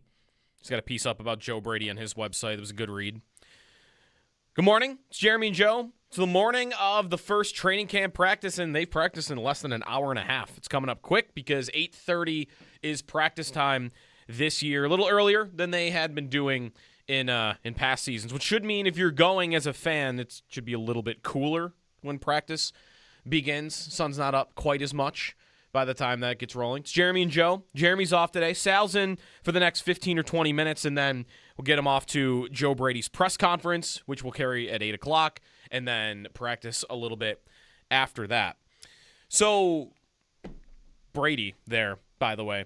Not the first camp for him. In fact, this is his, what is it, Sal? His fifth camp? Because he was the quarterback's coach, obviously, before even coordinator. Yeah, I have to go back and look, and I think that's right. Yeah, this would be Overall, how long has he been with the Bills? it's his 5th training camp with the Bills. Is he the first time they've ever promoted a coordinator to be head coach? Like you mentioned earlier, it's a little bit unique in that when they've brought in new head coaches before, they were from outside. Like it was Rex from, the Jets, or it was Doug Marrone from Syracuse. They must have promoted. I'm going to take a shot in the dark. Yeah. I think Case Stevenson was a coordinator under Chuck Knox. Okay. Let me look. In the 80s? He was quarterbacks coach. He went right from QB coach to head coach. So he was on staff, but he was not a coordinator. He was a quarterbacks coach. Yep. Interesting. Okay, also one more here. Maybe Wade Phillips. He was defensive Wade Phillips, that's right. That's a good one. Yeah, thank you. Yep, yeah, that's right. He was defensive coordinator. Correct. So going into camp, we talked a little bit about the defense in the first hour, Sal. On the offense, wide receiver going into training camp, how interesting do you think that position is this camp specifically? Because it feels like you've got the new guy in DJ Moore that everybody's going to want to see. And I don't know, like from what Keon Coleman looks like to what Skylar Bell looks like.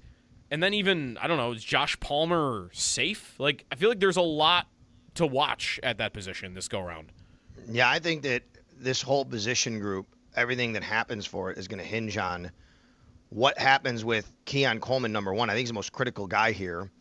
And then Joshua Palmer, number two, because if Keon Coleman, would you not agree with me, Joe, that in an ideal situation, Keon Coleman wins the third job, right? He becomes one of your top 3 receivers. That's what you drafted him for. He's the 33rd pick overall. Yes, I think the best case scenario is, and it's not because Palmer can't stay healthy and Bell looks like a rookie, like it is him going out there and grabbing it.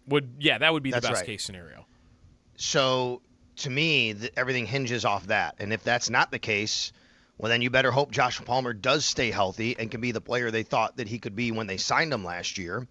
And then you have Skylar Bell just kind of – and by the way, let's remember, Skylar Bell missed minicamp. He had an injury.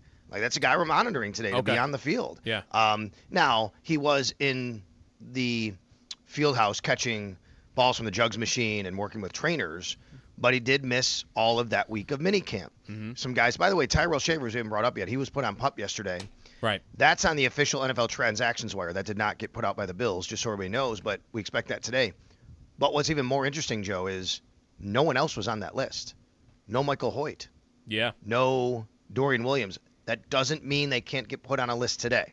But yesterday, when all these guys around the league got put on the physically unable to perform list, one of them was Tyrell Shavers. That was the only Buffalo Bills player. He is a wide receiver that I think would make this team on the back end. He'd still be fighting. He's not guaranteed for all the things he did last year on special teams to help them. I think Trent Sherfield has an outside shot to be his replacement if they want to go another guy deep in that role. But I think Keon Coleman is your number one, how everything falls at wide receiver hinges, and then it's Joshua Palmer, and then it's Skylar Bell. I could even see a scenario where Skylar Bell beats out Joshua Palmer, to be honest with you. Like, he's a rookie. They have an investment. We've talked about if you move on from Josh Palmer, it's over $2 million save. Sure, you take on a cap hit, but I don't think there's anything guaranteed with him. And I don't want to write him off. I like Joshua Palmer last year as a signing. I thought he did a lot of the things the Bills needed, his skill set, but it just didn't work out and he couldn't stay healthy. Right. It feels like it could be anywhere from he's one of their top 3 receivers on the field week 1 to he's not on the team at all by week 1. Yeah. It kind of in that way is very similar to what Curtis Samuel was going into last year, isn't it? Yeah, that's right. And, yeah, they are very similar. And I think you could draw a lot of comparisons between the two there. And then you have Brandon Cooks hanging out there and saying, I want to go back to Buffalo. And, I'm for Brandon Cooks being on this roster, but I think it's one of those situations where, and I like Brandon Cooks. I think that he had good chemistry with Josh. I think he's a receiver could help this team. I know he had a couple tough plays early, and then obviously the last play of the season with him, in Denver. But I don't think you can sign a guy like that to just come in to be like the 7th receiver fighting for a spot. Like, if you bring in Brandon Cooks, you're making a bit of an investment in a veteran to come in, and a guy that wants to be here, was here. I think you do it because you think he's going to play for you, and he's doing it because he thinks he's going to play for you. And you probably – that has to be a little bit more of a commitment than just a guy that you bring in as training camp fodder, so to speak, if that makes sense. Yeah, I think I do agree with that. And So if you're going to do that, if you're going to do that, Joe, I think you got to wait to see how the other guys play out. Is my point. right, because you could keep that in your back pocket until the end of training camp, really, if you want to, assuming he wouldn't go anywhere else in the meantime. Coleman, Sal, I think there's two ways to look at it. There is how likely it is that he will actually show up and do what he's supposed to, and also perform, right? Like, that's also a part of it. It's not just, to me, that, well, last year he found himself suspended by his own team a couple of times for showing up late. It also was performance on the field. It didn't really look like it was working, and it was resorting to jump balls a lot, off the line, like right off the snap. It was a fade, almost, sometimes not even in the end zone. And you want to see a guy who has worked on his craft a lot and can come in and have an ability to do multiple things. He worked with Stevie Johnson all offseason. I guess we'll see if that ends up looking any different, if he's really been working at his craft as a receiver. I saw a chart the other day from Sam Hoppen. I don't know if you saw it he's a data scientist at Sumer Sports, and he had a chart of all the receivers in the league last year and how diverse their route tree is and their alignment is. Like one axis is where the guy lines up, and the other is what he runs and how diverse it is. And all the way at the bottom left, for the least diverse receiver in terms of where he lines up and what he runs, was Keon Coleman. Like, he was almost always in the same spot and was asked to do a lot of the same things. And I think the best case scenario for Coleman isn't just grabbing one of those top three spots, but I think it's also, especially with DJ Moore here now, and DJ Moore being able to kind of play and do some of the things I think they wanted Coleman to do. We've been waiting for Coleman to maybe play some in the slot, right, as a big slot guy, or maybe get some more plays as a yak receiver, because I think he's got a pretty good skill set to do that. I'm just hoping that if he comes in and earns it, Sal, that it's not just, he's going up and mossing people. Like, I would like to see him be a well-rounded receiver at some point. Agreed. I think they'd love to see that as well. I mean, if he still is just that guy who's kind of a one-trick pony, so to speak, I mean, what are we doing, right? Like, then you have to kind of leave space for him to just, for somebody else to be there more often than him. And then at the end of the year, after your third year with 1 year left in team control on a rookie deal, if that's the case, you have to start making decisions like they did with Kyrie Elam and realizing that just wasn't going to go anywhere at some point. I agree with you. Again, 33rd overall pick. Yeah. He actually has 8 touchdowns over the last couple of years, but it's mostly on those kinds of plays. There's been a couple of, remember Houston, he had a nice, curl route he catches that goes down the sidelines for a touchdown, right? So he's had a couple of those. He had the tip ball last year in the opener against Baltimore, to stay alive there. There just hasn't been enough of the, I'll call them regular wide receiver plays, where Josh drops back, it's 2nd and 10, it's 3rd and 6, and there's Keon Coleman over the middle, first down. Like, just ran a good route, made himself available, he's open. Like, there just hasn't been enough of that. That you need to see more of that this year. I feel like they were all in 2 games. They were in the Seattle game in his first year, right? The rookie year. And those, I think the play you might remember, if you're thinking back to that game, is he did go up and wrestle a ball away from, I think, Tariq Woolen, didn't he? Yep. In the end zone? Yep. That's but right. he had a bunch of plays in that game, I remember, where he's running up the seam or he was getting open on a comeback route, and he had a good game there. And then I feel like all the other ones that I can remember are in the Baltimore opener last year, where he was getting open. I mean, he was Jair Alexander that he crossed up on that last play to set up the field goal, where we thought he was going to. I think so, yeah. He almost ran into the end zone. I watched that back the other day, even on the drive leading up. Like, there was a nice out route he had early on in the drive, and then a little bit later he has the one play where he could have scored and he gets tripped up. But yes, I mean, you're right. There were multiple plays in that game. We're like, okay, Keon's here, and then literally a couple weeks later he doesn't play the first quarter because he was late for a meeting or something against the Patriots, and then he wound up fumbling in that game. Right. It just would give them. It doesn't have to be him. I'm just hoping that somebody emerges through camp and into the beginning of the regular season that isn't DJ Moore. Like, I'm hoping they can just count on DJ Moore to be a reliable, good, steady wide receiver that will produce for them all year. And then you'll have Shakir, right? Like, you know what Shakir can do for you, and maybe there's even more on top of it, but you're at least getting him with screens and short stuff and creating with his feet after the play. If they can just get one more guy, I'm not even sure I really care who it is, but whether it's Kincaid staying healthy and being a bigger part of the team, or Coleman doing what we've just kind of laid out here, or Palmer staying healthy, or Bell. I don't know, does it have to be different, Sal? Like, are any of those guys more important than the other? I feel like I would just take one of them hitting their ceiling this year and being kind of that third option in the pass game. So I don't think any of them are more important from that standpoint. What I think would be really good, Joe, though, is if they could get a good, like, oh my gosh, we have a good rookie on a rookie contract in Skylar Bell. Yeah. Who this is going to work out for a while, and we can start planning and knowing what we have. I think the issue at wide receiver has partly been, a big part has been not finding that young guy on a cheaper deal to be able to do what a lot of these teams are doing with these young guys on cheaper deals. And then you deal with it when it happens, right? Like, if Keon Coleman had been an all-pro the last 2 years, sure, we're talking right now about you got to pay that guy at the end of the year. That's still better than what we're talking about with him right now.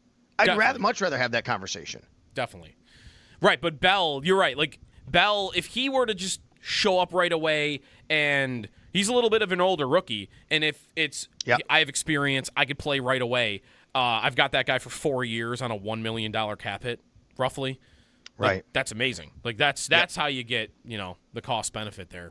Before we we're going to let you go to Joe Brady in a minute or two, but really quick, you have not spoken, at least with us, on the new uniform, Sal. I feel like that is being talked about more than even training camp. Maybe that'll probably change today. Where did you fall on the new uniforms, and really a heavy negative blowback that the Bills got for them? Well, there's two parts of this. There's the opinion on the uniform itself, and then there's the operation of why they came up with the uniform that I learned a little bit more about, by the way, over the last 24 to 48 hours. But when I saw them first, for me, it's funny. Matt Bove and I are a little bit opposite. Matt liked the helmet more than he liked the jersey. I like the jersey more than the helmet. I'm with Matt, and I think I've heard Bulldog say the opposite too. So that really, depends on the person. I like the helmet more, but Bulldog I know likes the jersey more. I like the jersey more, and I think once you see a guy wearing it, there's markups and there's pictures. I think the jersey is fine actually. I don't mind the gray color. I'm more of a traditionalist with jerseys. I like a gray, a white, a black, a blue. That's fine. I don't mind any of that. I didn't like the helmet as much. I think that, putting a buffalo on the helmet would be, something that, I would have liked, but I understand the Charge. One of the reasons why the big Charge logo is on is, Joe, as you know, the Charge logo is featured throughout the stadium. It's a big deal with them now. It's the mesh inside, what they've done with the wind confusion stuff and all of that. The negativity that's come, I think a lot of it has also been maybe some misunderstanding about how things can or do work. Even me, where I said, even on the air, I said, hey, I'd love the Bills' alternate uniform to be black. Give a black uniform. It's so menacing. I've learned they can't do that. It is not part of their color palette. It has to be a part of their color palette to be an alternate uniform. The other thing about it is this is not a throwback. It is an alternate uniform. And if you go with an alternate, it's got to be part of your color palette. They already have throwback uniforms. They can only wear, from what I understand, 5 uniforms for the season, a maximum. 2 are already counted in your primary. 1 has got to be your color rush. That's the all red right there. So then you only have, I believe, 3 helmets you're allowed to wear. So there's a lot of different things. And then people said to me when I put this out there yesterday, what about the Dolphins? They have a black. Actually, if you look at it, it's called pitch blue. I agree it looks black. It's very dark. And that's their rivalry uniform. That is different than an alternate uniform. Rivalry and alternate are different. Alternate has to be part of the color palette. Rivalry is something they came up with Nike, and the Bills have that rivalry uniform also, by the way, as one of their 5. Yeah, I think there could be a confusion there, and maybe it would lead a fan to feel the same way. Just you would be almost mad at a different entity. Correct. Which is correct. Yes, right. Okay, well, I'm not telling people to hate it, love it, or whatever. Right. I just want to give more clarity on why they came to it. They wanted to do something different than a throwback uniform. It was an alternate uniform, and there's rules you have to follow. Right. And again, I'm not a big fan of the helmet myself. I don't mind the jersey that much. I actually think that, a gray jersey like that, it's kind of like, I get it. The hard work and blue collar thing, I understand. Yeah, I think you could be upset almost at two different areas. One would be, right, like you just don't like the design of the uniform and what the Bills did with what they had to work with. You to definitely feel that way. I know many do. You also can feel disappointed or frustrated with the NFL rules. Like, That's right. Why is everything so constrained? Why are you forcing teams to work in that small of a box? Where you're right, like there are. I think also the other thing is there's a longer period of time where you can introduce a new color, but it takes longer than like the 2-year process that they went through for these uniforms. So, you know, they get where they end up, a gray uniform. I think people just also want the red helmets, but which we're getting. Right? It sounds like we're going to get that. They're good. Yeah, they should get red helmets. I think that should happen, and I think that you're going to get these gray unis a couple times this year. They can wear them home. They can wear them away. We don't know exactly what games. I think that will be probably announced sometime in August, is my guess. Yeah, there'll be a jersey schedule. I guess. Matt Beauvais, though, I saw his video last night that it looks like maybe it'll be the Christmas game for the red helmets, which would be on the road, right? But still, I mean, TV red. And that's old AFL too, but that would go back to other helmets. But you know, it is a traditional like AFL rival too with Denver. Yeah. All right, Sal, we'll let you go. Thank you for hopping on for the first part of the show here, and we'll see. Maybe sometime during the 9 o'clock hour we can check in with you. For sure. Joe Brady at 8 a.m. and practice at 8:30. Perfect. Thanks, Sal.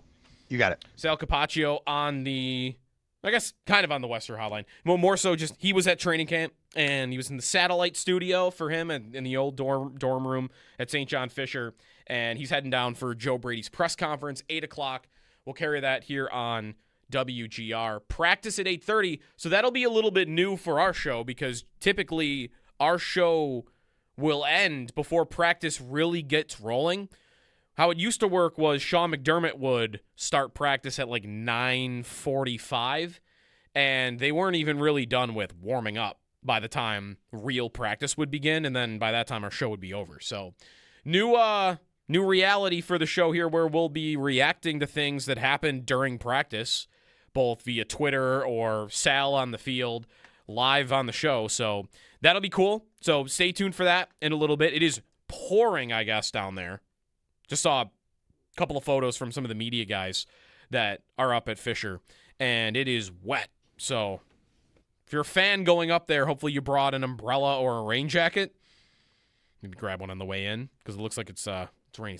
Is it raining here? No. Just can't even tell? No, it was weird this morning. It looked like it was kind of dumping some water. It was like misty. Yeah, it was mist. I felt like I was on the Maid of the Mist. But it was in like all a seriousness. thicker mist than I really a thick ever mist. See. It was very odd. I was mist. confused by the weather this morning. I'm not gonna lie to you. Yeah. You know, Something was up. I did a little bit of research as Sal was talking there. He mentioned the black Bills jersey because I've seen a lot of people make those mock uniforms, and like a lot of people wanted that. And everyone points to the black outline around the numbers because that's technically the color palette. Like that would count. You know how Sal said the Dolphins, the dark sea blue or whatever they're calling it, looks black, but it's navy blue. Yep. The Bills' number outlines are navy blue. So navy blue is still in their official color palette, but black is not. Right. So okay. they could go back to the drought uniforms at any point because navy blue is in their color palette. See, that's the other thing. The Dolphins. Wait, did they change the shade of blue, or that was the midnight blue, or that was like an outline for Miami? I think that had to be an outline. Yeah, because that was not on the uniform. No, that's rivalry? Is that their rivalry uniform? That's their rivalry then, uniforms. Yeah, they can do whatever they want. Yeah, but right, that's right. They're clear to do. It's really the alternate uniform thing. Like this is my understanding from what Sal just said and what I've known before is that you have to choose a color from the color palette. I think this color was like maybe the face mask, the gray of the face mask. When they used to wear it. When they used to wear that gray face mask. And so that is where they got this. But the rivalry uniform is an entirely different sort of subsection that's designed with the Nike and Fanatics, like whoever that is. They do that so they're free and clear to use whatever they want. Not that I don't know that white is silver might not be in their palette. You might be able to just add your color palette too, because I think that's what the Buffalo nickel. From what I'm reading, They haven't used gray face masks in however long, and it wasn't as dark as these uniforms are. This is like a special thing they added for these, it looks like. Right. My understanding is you can do that, and there are bigger changes you can make to your uniforms and your colors, but there is a longer period of time attached to that. Right. I think it might be 5 years, and these would have been designed within that time frame. So it just wouldn't have worked. Listen, all of this though, all of it, the way it works, the way the NFL rules are set up, which I'll acknowledge, I think are dumb. I think are way too tight, way too constrained. Why? It's sports, you know. Don't hold yourself don't take yourself too seriously in sports. And I feel like you got a bit of that happening here, where the NFL has so many strict stipulations about what you're allowed to do with uniforms that's part of why you get here. And then there also is you can still look at the uniforms and say, yeah, I think they look ridiculous. And no matter what the rules were, the decision to put these out, come on. Right. They're kind of being laughed at around the league. No, there are very few people that like these uniforms. And it's few and far between, absolutely. Was there another way to pull off a Nickel City uniform with the color palette they already have? Honestly, maybe the answer is no. But then at that point, like, does it have to be a Nickel City theme? Can it be something else? Their original jerseys from the 60s were like a darker blue and gray. And that's where you get to, okay, well, if they were confined to this box, which the NFL deserves criticism for, if that's how their rules are set up, where, okay, I've done red, I've got my home blues, I've got my red helmet here, like, what can I do that I have not done yet? And gray is sitting there as an option. You can design a different looking gray uniform. I have seen mock-ups where I think a lot of people like them more, where there's more red involved. Right. But whatever. You also could do, I guess, what Joe just laid out. You have Navy sitting there, and I wouldn't be pushing for Navy myself because I personally don't like Navy as a uniform color. But I think I'm maybe in the minority on that. I think there are a lot of fans that like Navy overall, maybe not in certain, like, I don't think the Sabres Navy uniform had a lot of fans. Those are bad. No. And like the Bills uniform. Like, so the two times that the Bills and Sabres have tried Navy, didn't really go well. But you can make it work. I saw the Chargers uniform schedule come out yesterday, and I love what the Chargers have as their home and aways, like the powder blue with the white helmet. But they wear, at least once a year, They have a Navy set. their Navy throwback set that like LaDainian Tomlinson wore with the Navy helmet and the Navy uniform and the Navy pants. And it looks great. For sure. They pull it off. Like, there might have been your only other alternative, if you wanted to change up the colors and not do something you've already done, to gray would have been, let me try something with navy blue, because the last time we did it, it went horribly wrong, and we think we can do better. Right. That would probably be the best candidate for their next alternate, whenever that'll be down the road, 5 years or whatever. Is it not a way to keep the red helmets longer as well? Sure. They were a little different. I know they had a navy blue stripe down the middle, but it keeps them around at least, maybe with that alternate a couple times this season. Never saw a mock-up of something like that, like an updated, better-looking version. Just take another stab at what you did in 2002.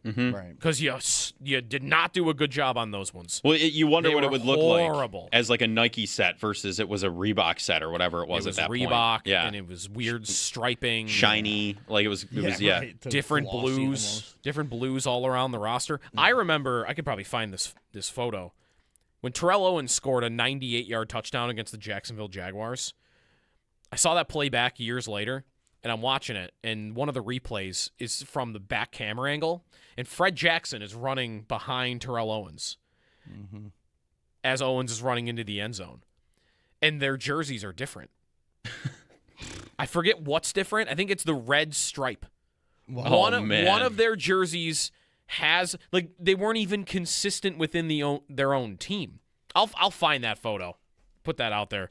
Because, listen, if you think it could be bad, I'm stunned that the poll I put up yesterday had the Bills' drought uniforms so low, and the Nickel City above it, and the Sabres yellow jerseys I would have assumed would have been above it.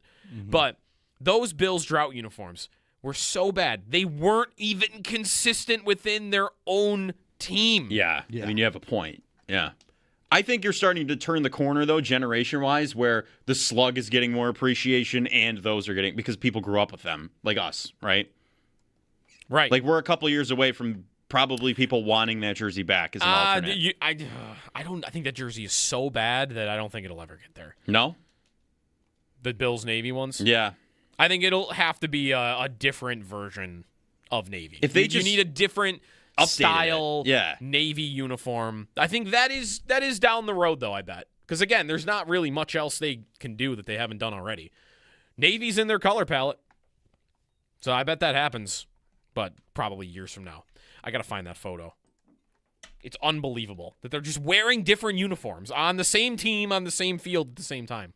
When we come back, hot or cold? And then we'll get to Joe Brady coming up at 8 o'clock. Stay tuned. Day one of training camp, at least number one practice for the Bills, coming up in about an hour here in WGR.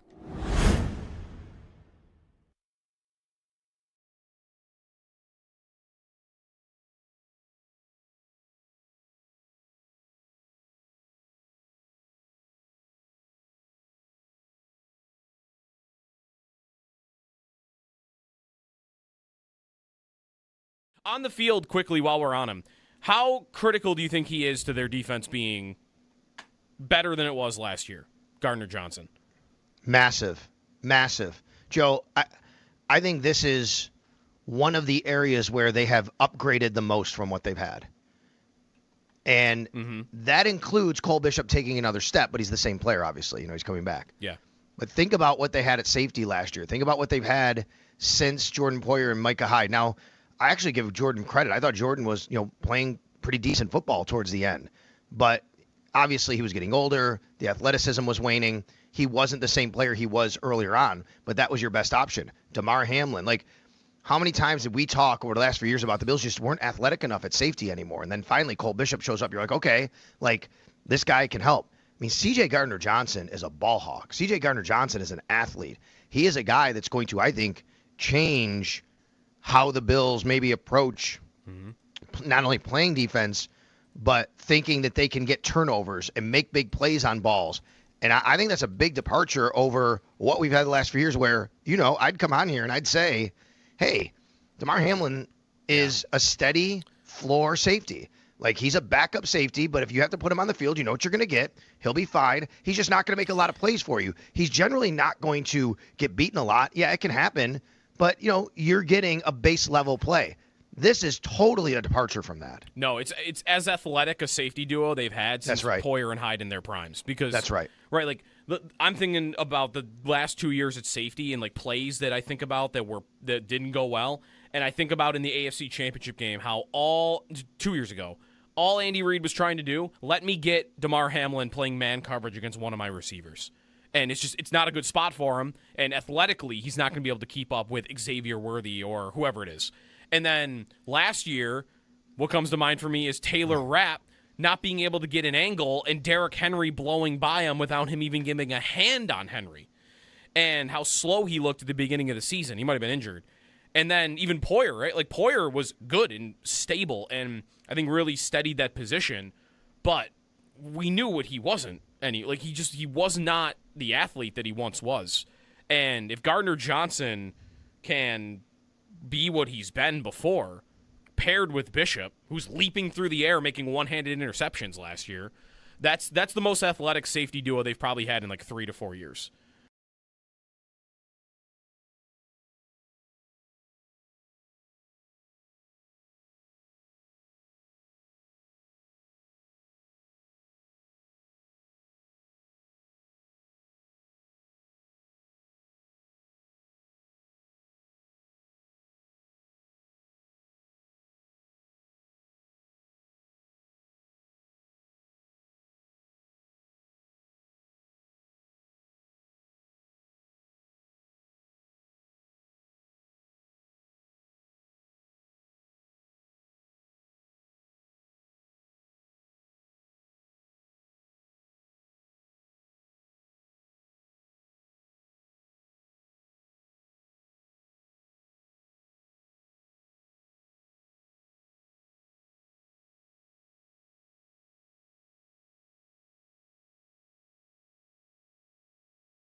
Buffalo Bills begin training camp today. We'll hear from Joe Brady coming up in just under a half hour, and Brandon Beane around 11 o'clock throughout the day. Yesterday, the Bills placed wide receiver Terrell Shavers dealing with a knee injury on a active and physically unable to perform list after his ACL tear in the wild card round last January. Coverage of training camp on WGR, presented by Fecal Car and Joyce, your border attorneys. Buy Outlet Liquor. When you need to stock up, it's the place to buy a case. What's your outlet? And by the Barnes Firm. Car crash? You've got to call the Barnes Firm. 1-800-8-million. Around the NFL, a few signings. The Eagles, they signed defensive tackle Jalen Carter to a 4-year, $152 million extension with $106 million in guarantees. The Browns, they signed cornerback Denzel Ward to a 2-year, $62.2 million extension. And the Vikings, they signed right tackle Brian O'Neill for a 4-year, $96 million deal. In other news, the Saints GM, Mickey Loomis, said Chris Olave, who's been dealing with a blood clot in his lung, has no restrictions and is now, quote, a full go. And the Commander's assistant, Wes Welker, will coach the team's tight end group this season. In baseball, the Nationals, they beat the Blue Jays 8-6. The Yankees beat the White Sox 3-2, and the Red Sox fell to the Athletics 4-3. That's your Paddock Chevrolet sports headlines. Paddock Chevrolet with you for the extra mile since 1935. I'm Joe Cali for Western New York's Voice of the Fan, WGR.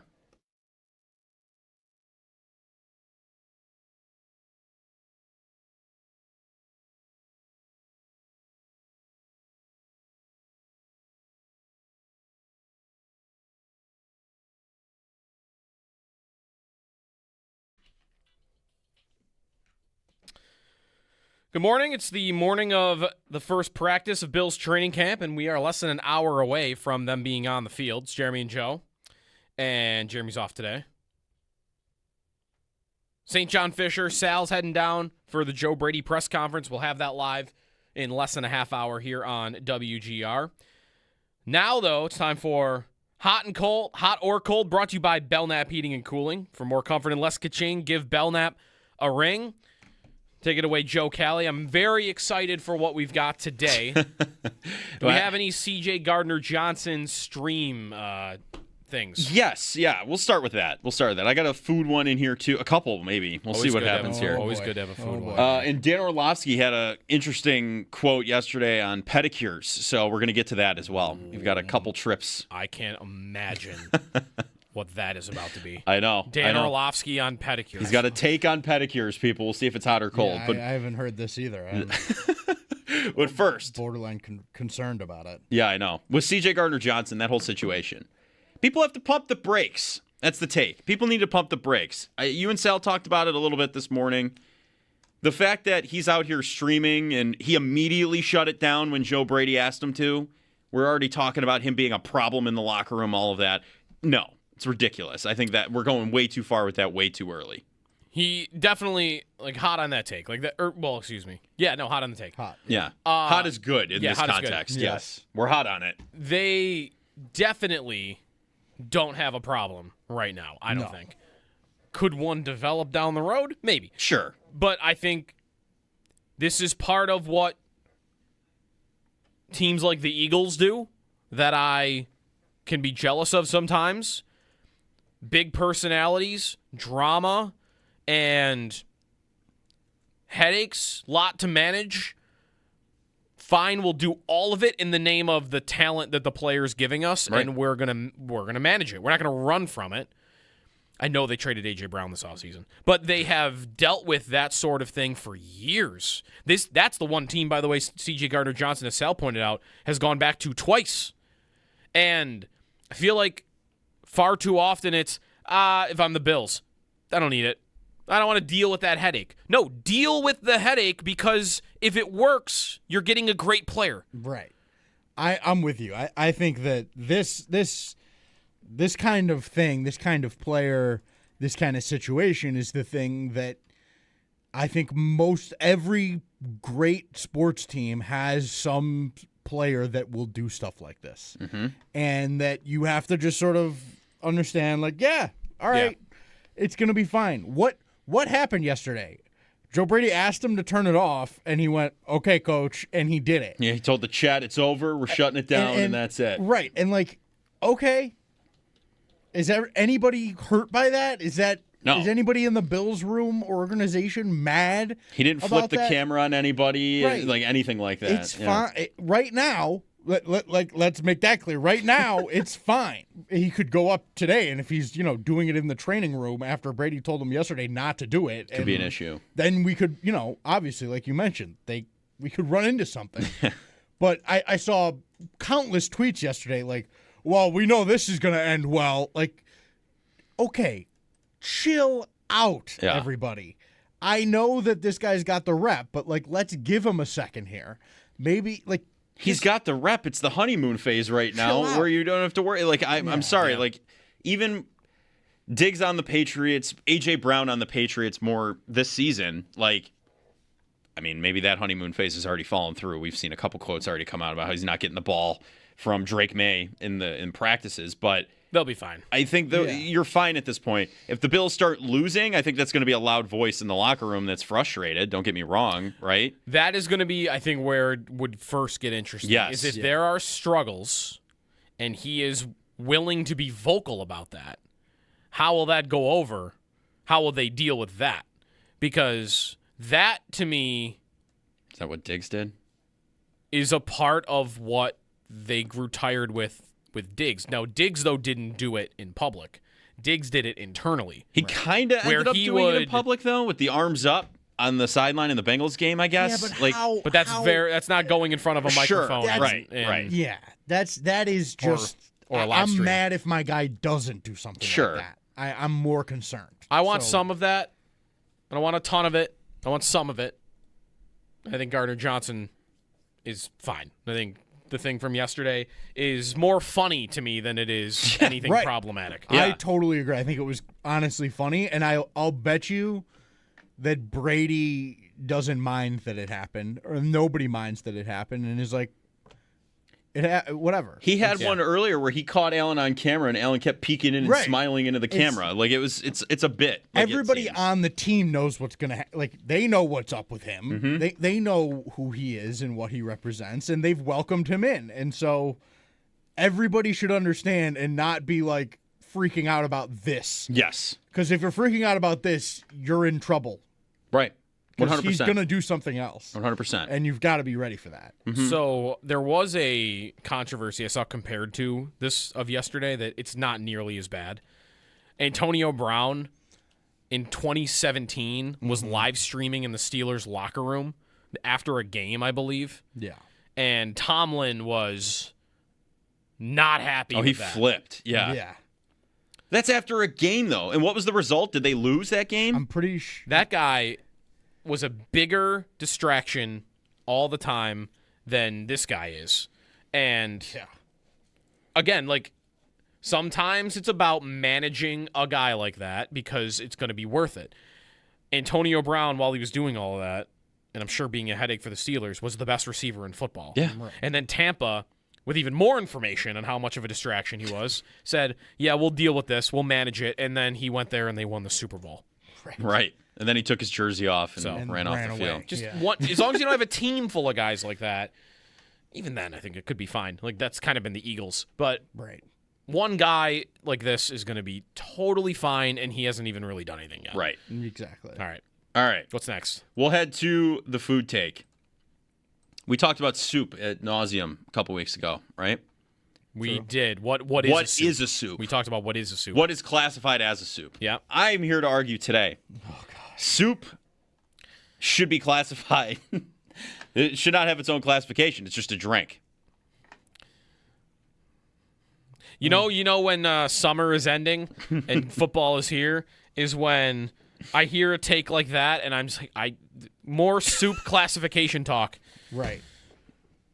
I know. It's not a drink. Although you could drink soup in a mug.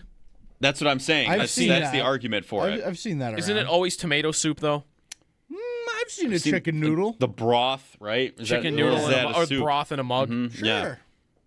Yeah, I would only ever do that with tomato, but I've seen it. Yeah, I guess I've seen it done. Depends on the tomato. If you're like the thick, creamy tomato soup, no shot that's happening. I'm just talking about your schmambles, Yes. typical Schmambles. tomato soup Standard operating procedure. that you'd expect. Yeah. All right. The moment we've all been waiting for, Dan Orlovsky on feet. On pedicures, sorry, not yeah. feet. What? Well, I guess it kind is. of. Yeah. Kind of, yeah. All right, here's the clip. It's him talking about it. Here we go. You never get a pedicure? I have never gotten a pedicure. Oh, it's a delight. I never will. Yeah, no, it's I am great. completely against pedicures for dudes. What for? You're a dude. You're not supposed to get pedicures. Yes, you are. Nah, Nothing man. wrong with Nah, being nah, nah. pampered. Oh, it's a delight. Greeny campaigning for pedicures there. The conversation goes on, and all the virtual hosts are there, and they're just shaking their head, and they're saying Dan Orlovsky's got dirty feet now, so you don't get the pedicure. Why? Because you're a dude. It's a ridiculous. Yeah. It's just all right. I mean, good for you, dude. I'm glad that you feel We're like cold more on of a dude because you don't let people touch your feet. We're cold on that. If you're cold. If you want to go get a pedicure, go get a pedicure. And I'm sorry, I had never had one, and I got one. The massage you get. That'll change how you're walking for 3 weeks. I have not had one either, but when my wife has gone and been like, "Oh, you want to come with?" You're weighing the option there. No, I would do it. It has not worked out to this point because now there's a child that needs to be looked after. But I guess also we could bring her. Just sit there. Yeah, so it hasn't happened now, but I'm not against it at all. You know what? I probably will do it at some point. Oh, I'm almost certain I will. I have not, but I'm sure my girlfriend will drag me to one at some point. Yeah, and I will happily do it. I've only done it once, and I will never not do it again. Yeah. Would you make it a regular thing? I don't know. That's where I feel like the regular thing is for people getting their nails painted, done, all that stuff. It's expensive too. Yeah, it's pretty expensive. I'm not doing any of that. I'm there for the cleaning and the massage. So I'm enjoying all the people that are revealing themselves in chat that need to be blocked. Oh no. Based on this. Oh no. Based on this conversation. So thank you to all of you in there. Much appreciated. But that's hot and cold for today. All right. Hot or cold brought to you by Belknap Heating and Cooling. For more comfort and less ka-ching, give Belknap a ring.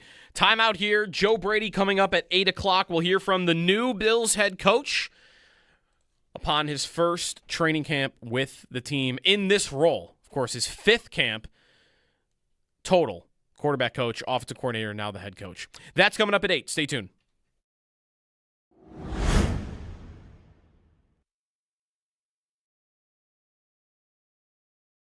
You know what you're going to get from Joe Brady. So for me, even though that's the number one storyline for the organization as far as football, for me, it's the change in defense. Mm-hmm. As much as you have a different head coach, you know who that head coach is. Joe, this is the newest defense that they're going to have in 10 years. Mm-hmm. This is a different defense for the first time in 10 years, I should say. And speaking of Rex Ryan, it's kind of like going back to a Rex Ryan defense, to be quite honest with you. And I'm really interested in what that defense looks like, how that defensive coordinator puts together his plan, who's playing in that defense, and what we're going to see over the next several weeks. Right, because Brady, there will be all right, let's see if he does anything different because he's now the head boss and there's no Sean McDermott influence ahead of him. And it's hard to even, I guess, figure out how true that will actually even be.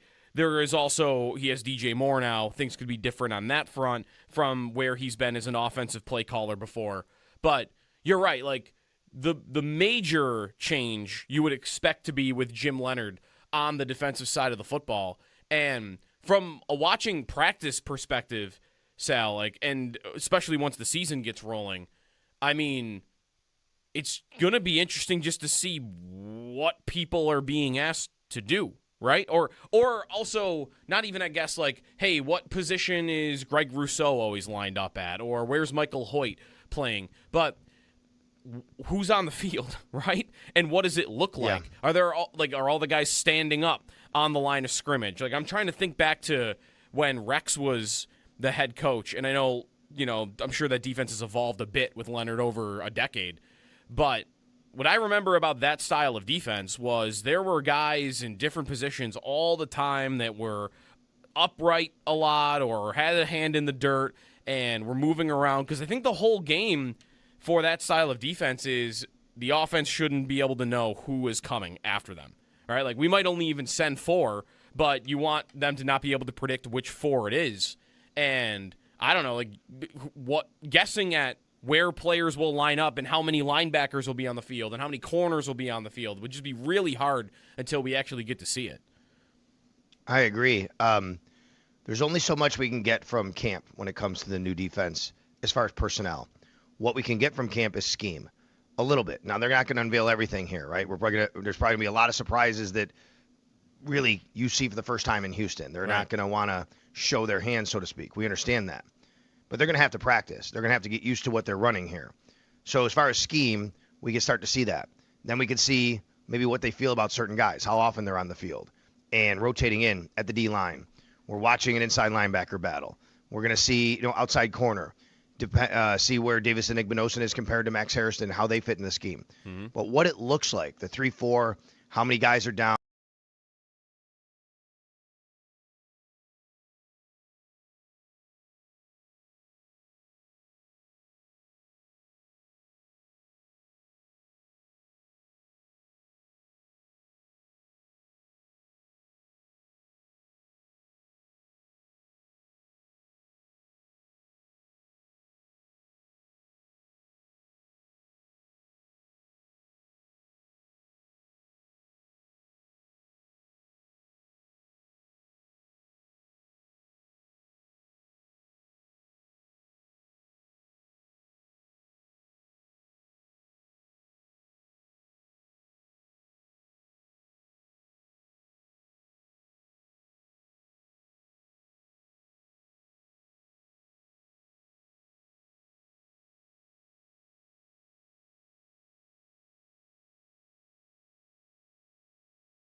Joe Brady coming up next.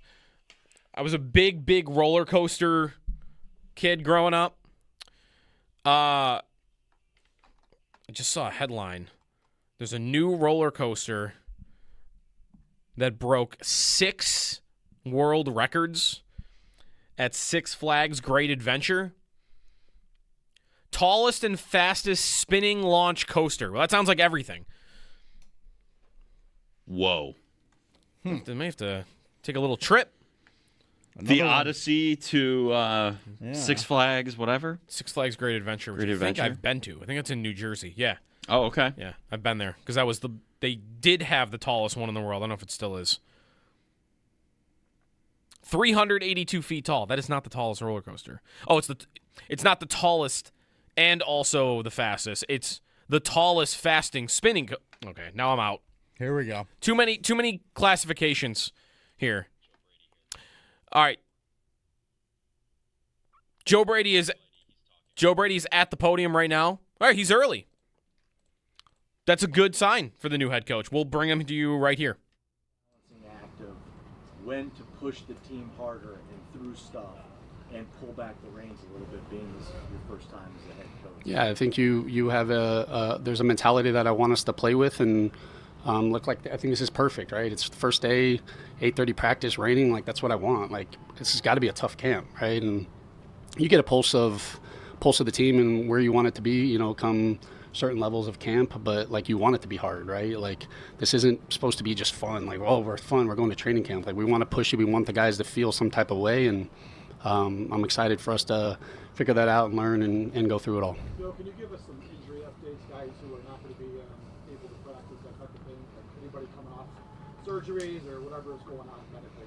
Yeah, so obviously Tyrell Shavers is pup, right? So he's the only one that won't be out there today, and just there'll be some guys that are still on a limited rep count or a limited. You guys will see it kind of all. Some guys that are be just going through some certain levels of indie as we kind of ramp up here, because everything we've been doing, the intentionality going through off season, is getting to a point when guys are ready to go when they're ready to go. And so, but we should be full go, and I'm excited for it. Yeah. So Shave's only one on pup. Joe, along the lines of what Josh asked about how do you make place it's your first year.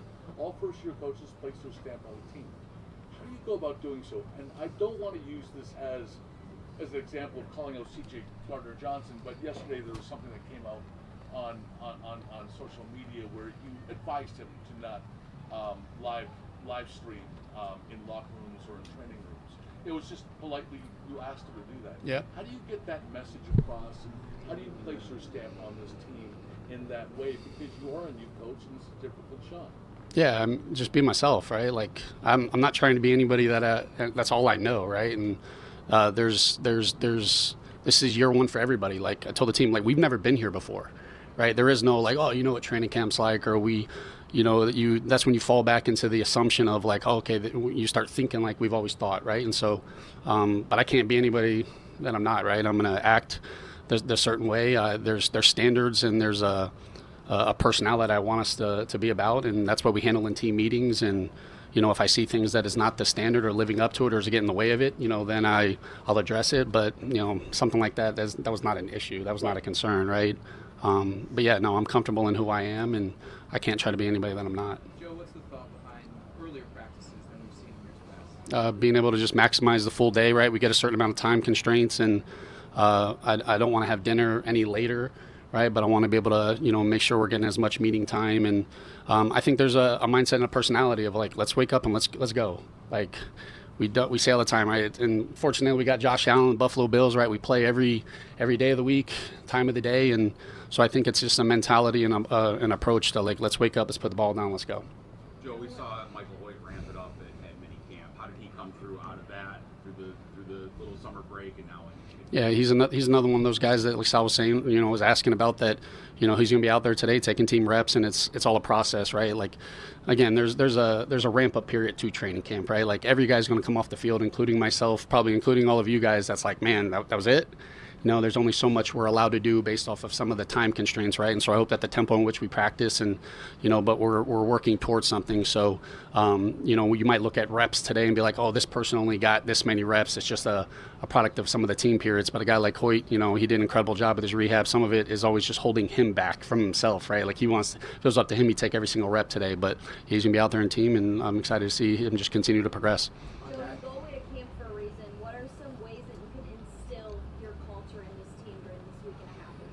Yeah, you want, look, I like coming away to camp because there's that focus that where it's like, hey man, there's a lot of things that go on outside of football, but man, for the guys, like we're in this all together, and we focus on the football and the connection piece. And I know it's one of those things a lot of people don't put a lot of attention and focus on. It's like, man, this is such a grown man sport, but the connection piece is so critical, and making sure that we're being really intentional about how we go about that. And when the guys have time together, right, or are they being with themselves, they obviously got to make sure they're in the playbook, but are they hanging with each other, growing with each other? And so that because when you get back to Buffalo, sometimes it's natural, right? Your work day's over and you're going back home because you got a wife and kids and family that we're here, man, you're back with the guys. And so I think that's so important, and you want to establish a mentality that we're kind of working towards, right? And you can say all you want as a coach, right? Like you can talk till you're blue in the face, but when the guys take the ownership and really believe in who you're going to be, that's when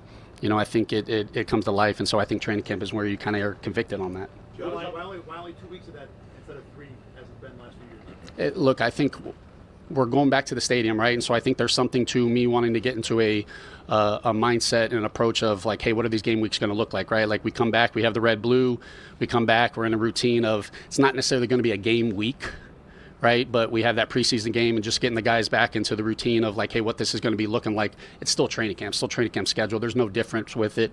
If anything, the biggest thing is, we have less off days now while we're here, right? So, it's going to be a consistent, hey, every single day we're kind of be working with football. But I love getting away, but I also want to make sure there's a lot of different nuances this year with regards to us getting back into the stadium and just getting to that flow of, hey, the first time we're not there isn't the preseason game, that type of thing. How did you and Jim feel about the progress the defense made in the spring, and what's the anticipation like to see just how the scheme gets installed, how that group comes together over the next several weeks. Yeah, I thought like it's anytime same thing offensively, right? Where you go through the offseason and you're experimenting with things, seeing what guys can handle, learning your personnel. You're throwing a lot at them, and we did that, and I was excited for that. And we have such versatile pieces that's going to allow us to continue to expand on that.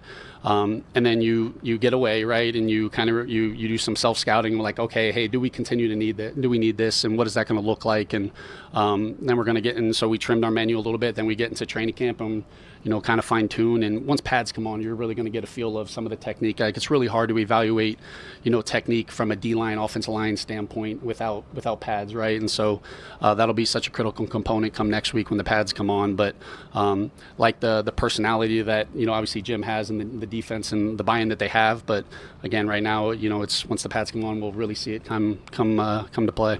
Joe, what is it about the wing that you welcome? I mean, you talked about it. A crappy day like this, who says it's a crappy day, right? Like it's football, right? Like there's never a bad day to play football, right? Is it crappy when it snows, right? We play in Buffalo, right? Rains, shunt, like we don't care, right? Just put the ball down, let's go play. And so I think this is awesome. Like obviously if it's lightning, we're not going to be out there, but if it's raining, cool, let's go. Let's see who can respond and who can go through the good and the bad, and it can, who mentally weather got to me, and hey, there's going to be a bad play. Can you put the ball down and go do it again? So I think it's perfect. Joe, so in the cycle of a football team, there are some camps where there's more competition in different positions than others. Where would you put this camp kind of in that perspective? I mean, it's in terms of like, it's. Number of jobs that are up. I almost cursed right there. I mean, when I had my end of the offseason meetings with every player, like a lot of guys want to talk about something like go take it. Like, go take the job. You know what I mean? Like, yeah, there's certain, obviously, people but like, I don't care how much money you make. I don't care how many years you left here on the contract. Like, I want a competitive football team. And so it's important that, like, we're going to give everybody all these opportunities, right? But we're in the opportunity right now in training camp, or go take the job. Like, if you want to earn it, but nothing's going to be handed to the guys, right? And I know Josh Allen is the best football player in the world, right? But, like, I want Josh to come out here with a mindset, like, I'm going to come out here and absolutely dominate the defense, right? Like, it's just the personality I want us to kind of play with. And so yeah, I want that competition through and through, and I have no issues telling guys, like, go take his job, so it's I'm excited for it. Joe, I know you're a pretty organic guy to talk to you, but did you think about what you wanted to say your first ever meeting in front of the team when you got here to get them ready for the season? Like, that's a big moment for you as a first time head coach. Yeah, I mean, it's kind of what you believe in, right? Look, a lot of it is honest. You spend time, you're 6 weeks away, but you don't want to assume anything, right? Like, the way that we built our program was you kind of hit phase 1, phase 2, and you install like things that you believe in, and both schematically and you just personality and mentality, and then you hit it again, OTAs, and you just don't take it for granted that you go away for 6 weeks and you think you can just go from mandatory minicamp 3 to training camp 1 and like, oh, cool, the guys remember everything, like, even for coaches, right? And so we start back over, right? Like, and so that first meeting was just the mindset of like I said to you guys, like, we've never been here before, and this training camp is going to be different than we've ever had. And that's not to say anything we've ever done was wrong. It's just I need the guys to understand that approach, and we can't assume anything. And so just over communicating and just starting from that, and the same thing with the connection, the competition, making sure the way that we're conditioned. And so yeah, you obviously plan your meetings, but you got to be organically and understanding the pulse where the guys are. And obviously I had a lot of fun being back with the guys. You know where expectations are about this team. Yeah. Perennially, you've been here long enough. You even talked about I don't shy away from expectations when you took the job. What are your expectations going into camp right now? Where are these in regards to this team and where it can go? Yeah, look, right now, all I focus on right now is today. I know it's the coach and the cliche, right? It's coach speak, but like, let's go dominate today. Like, we can talk about what we want to do and the expectation of our football team, but we haven't done a damn thing. You know what I mean? Like, what I don't want is like, well, we know we have a good offense, or man, we know we don't know anything, right? We haven't earned a damn thing, and so want to make sure that everybody understands, like, we'll be the football team we're going to be, but it's going to be based upon the way that we practice, the way that that our mindset is, how we approach every single day. And so we can say, hey, we need to go win a Super Bowl this year, but what does this practice look like today? What is our mentality today? Because it has to be just as important. Our mindset can't change once we get to the playoffs, because we're not given that. This was a really long stretch. You talked about how important these 6 weeks were going to be, but did it feel longer to you? Like, what was it kind of like from your perspective waiting for camp to start? It was. I'm not gonna lie. It was great for me, right? I got to be a dad, right? I got to be a husband, and so that was really good. I tried to be intentional about giving my coaches space and the staff space of, they're going to get hear from me every single day and get tired of me. So I thought that was good.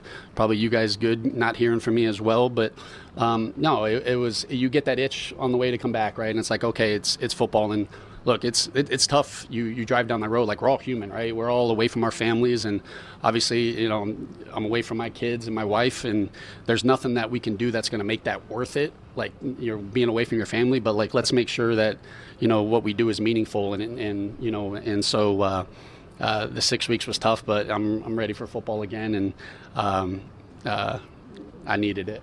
You mentioned the expectations, and it's like Super Bowl is it's not unspoken, it is spoken. It's out there, Las Vegas, the media, probably in your locker room. How do you handle that one day at a time? That is the vision. You do want to win the Super Bowl. Here as a first-time head coach, that you you have that expectation that most first-year coaches don't have to face. Yeah, I mean, there's 32 NFL teams, and every head coach is facing the same challenges, right? Like, every team showed up yesterday saying, "Man, let's go try to win the Super Bowl," right? Like, but that's human nature. But it's like, what are we going to do to actually get to that point, right? And we're so far removed from it, and that's where a lot of times people talk about, oh, when we get to the playoffs, or when we do, like that. None of that is. Yes, there's expectations. I don't believe anybody rises to low expectations, but none of that matters right now. It's about the work that we're going to put in to get to that point, and the guys understanding that, hey, is what we're doing today, to the standard that we're going to look at. And if we continue to stack those days and we continue to play with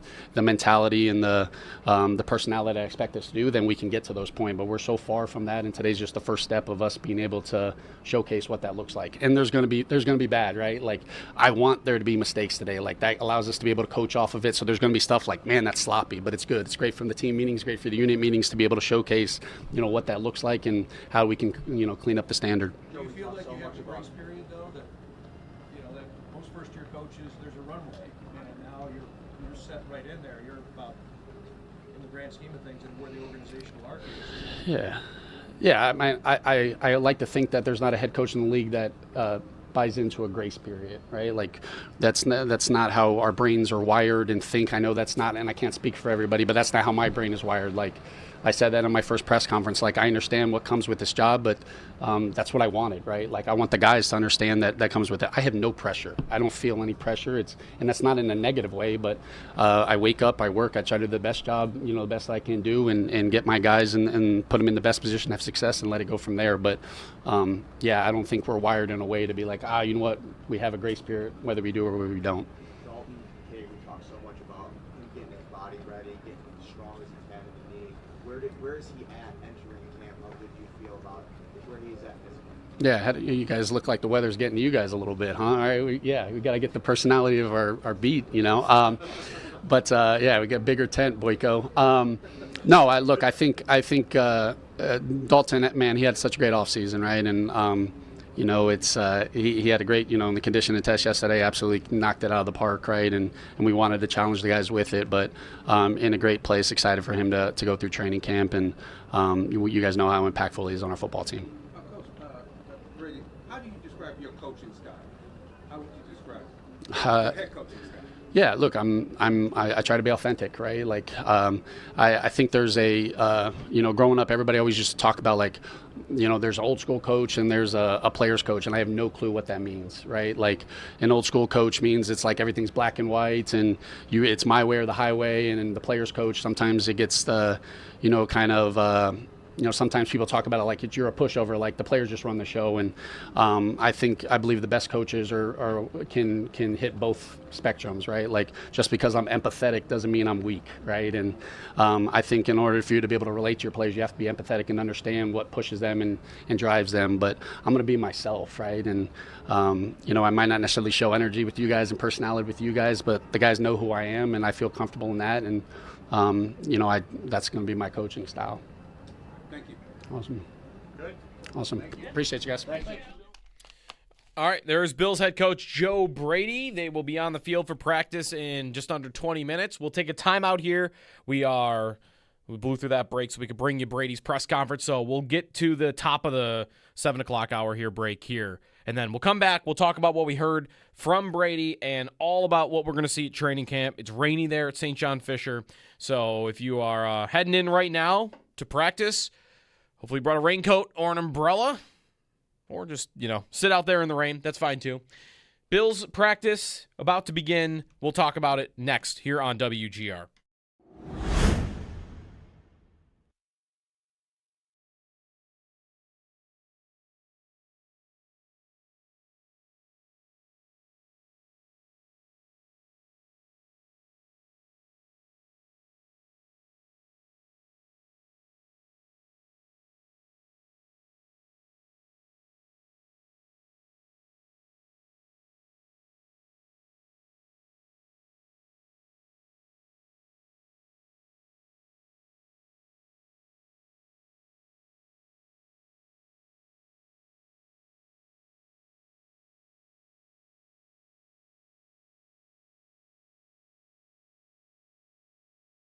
Capacity to get us back on track.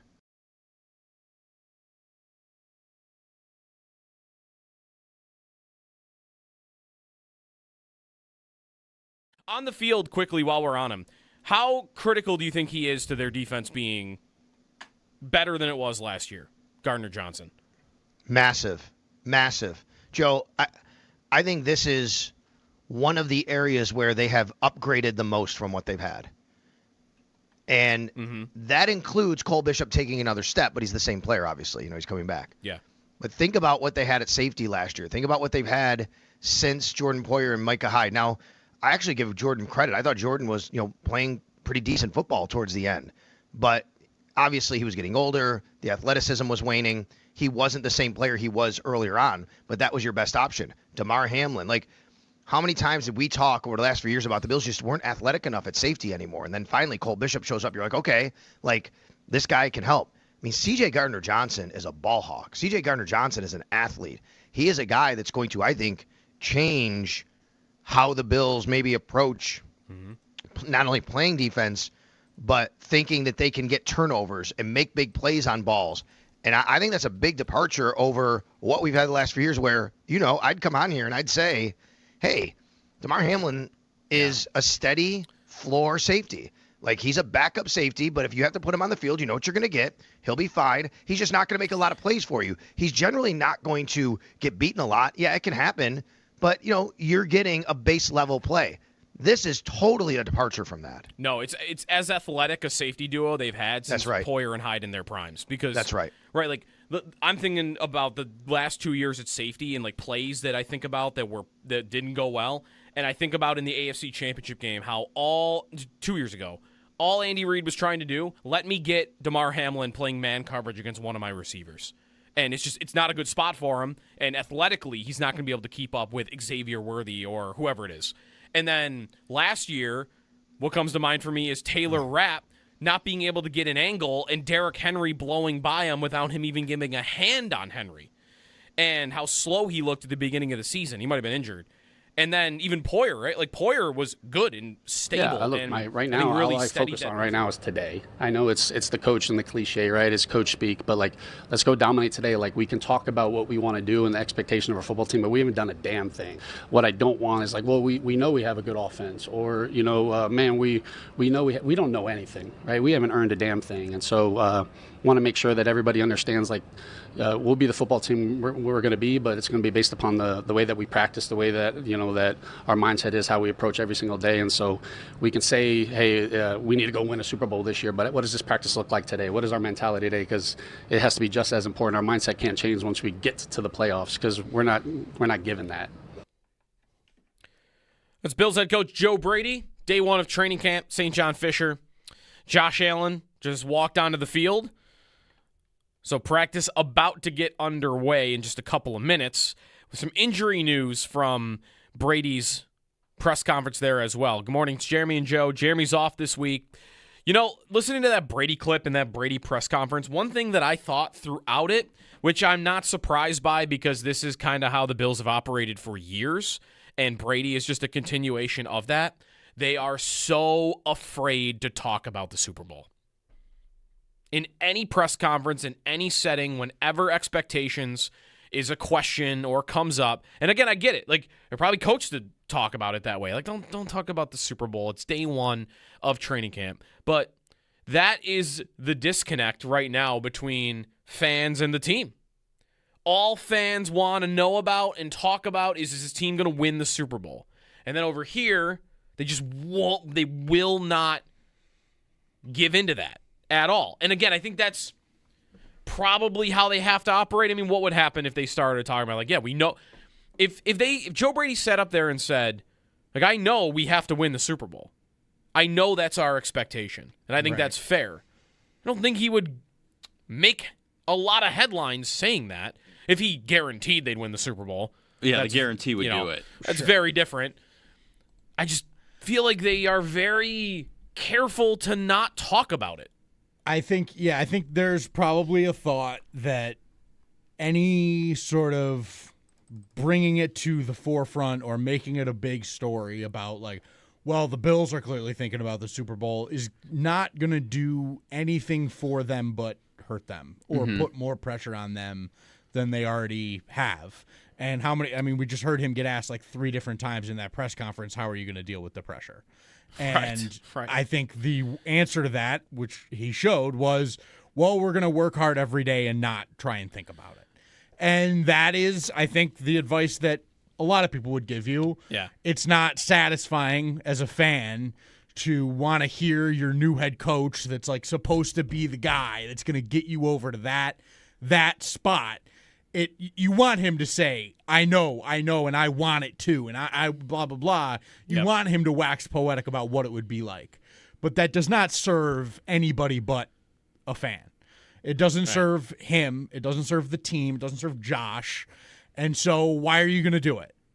Well, yeah, you would just pump up everyone's expectations, which are already extremely high. But that's the thing, especially after the coaching change. It's kind of, in a lot of people's brains, it is a little Super Bowl or bust. You don't want to start fueling that fire way too much. But that's the thing. Like, the idea that anything would increase on that front, it's already at the max. Yeah. It's already, I think, at an 11 for your pressure, your expectation is already the Super Bowl. Nothing you say here is going to put more pressure on yourself to do it. You're already expected to do it. Mm-hmm. I feel like when you acknowledge the elephant in the room, though, that can't a little bit, like, totally different situation. As soon as Tuck said Stanley Cup last season, what happened? I mean, it was just everything shot through the roof. People loved that. Yes. I get it. Loved it. And that's like what they Owen's reacted saying, great. Though. Like, it's for the fans, like that kind of something. But True. what did that do to the room? Probably nothing, because they probably already talk about it. Yeah. You think Brady doesn't go in the first meeting that he was also asked about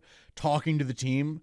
I would be stunned if the Super Bowl is not mentioned in that speech. Stunned.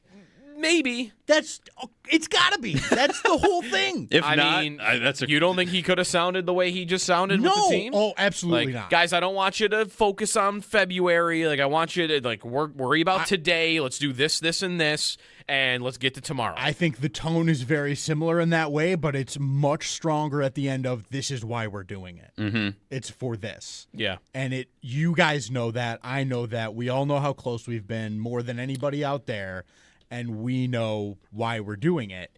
It's for them, it's implied. It's not something that needs to be discussed specifically and in depth. It is all they ever think about. Right. So for Brady to get up there, it would feel weird for him, I think, to get up there and say, oh, well, we're going to win the Super Bowl. Everything's about that. Like, of course it is. That's my job. Yeah, I'm trying to win the Super Bowl. Right. But I can't do that now. I've got to talk to you about whether we're going to be healthy tomorrow. The reason I do wonder about it, too, though, is this happened 2 years ago where, and there are a lot of examples about this throughout all of sport. I mean, I remember the stories told about Chris Drury. Chris Drury showed up to the Buffalo Sabres after winning the Stanley Cup in Colorado, and he looked around all the facilities and said, where, I need pictures of the Stanley Cup up in here. Mm-hmm. We need to know, like, reminded at all times why we're doing this. And they did it. And the Bills had, at one point in time, a giant picture of a Lombardi trophy in their facility. And 2 years ago, they took it down. And that, to me, is when I feel like maybe I just started noticing it then. Maybe they already been doing it. That was how they did it in the public, is we're not going to let that consume every single thing all the time, all year long. And I guess I've always wondered what it's like internally. I hope you're right. I hope that it still is, not. I don't want them to be afraid of it. Right. To run from it. I would be. It would be so out of. I would be stunned if anybody that does what they do at this level would be. It's not how you're wired if you're there. Mm-hmm. It just.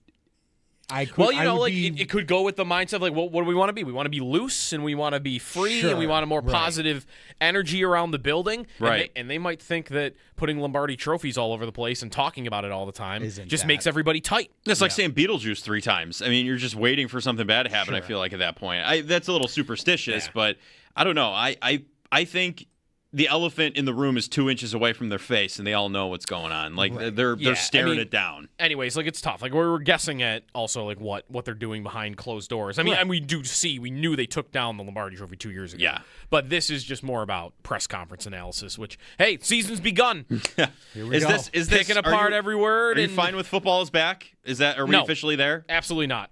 No? Game day. Game 1, week 1. That's football is back. This is football practice is back.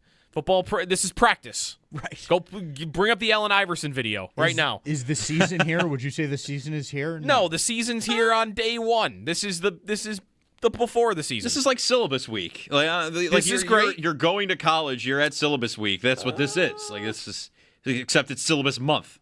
Yeah. Sure. Anyways, we did get some injury updates throughout that press conference as well. Michael Hoyt is impressively going to be able to do everything, I guess, right away. So that's good. That's good. He could be a big part of their defensive line this season. He's a sicko. It's everybody but Tyrell Shavers is going to be available to them. He did say, Brady, within that there is going to be some managing of rep counts. I don't think he said the word managing. Limited, whatever he said. Reps, Limited reps for a few guys. We'll see who that ends up being. Candidates for that would be, I guess, Hoyt.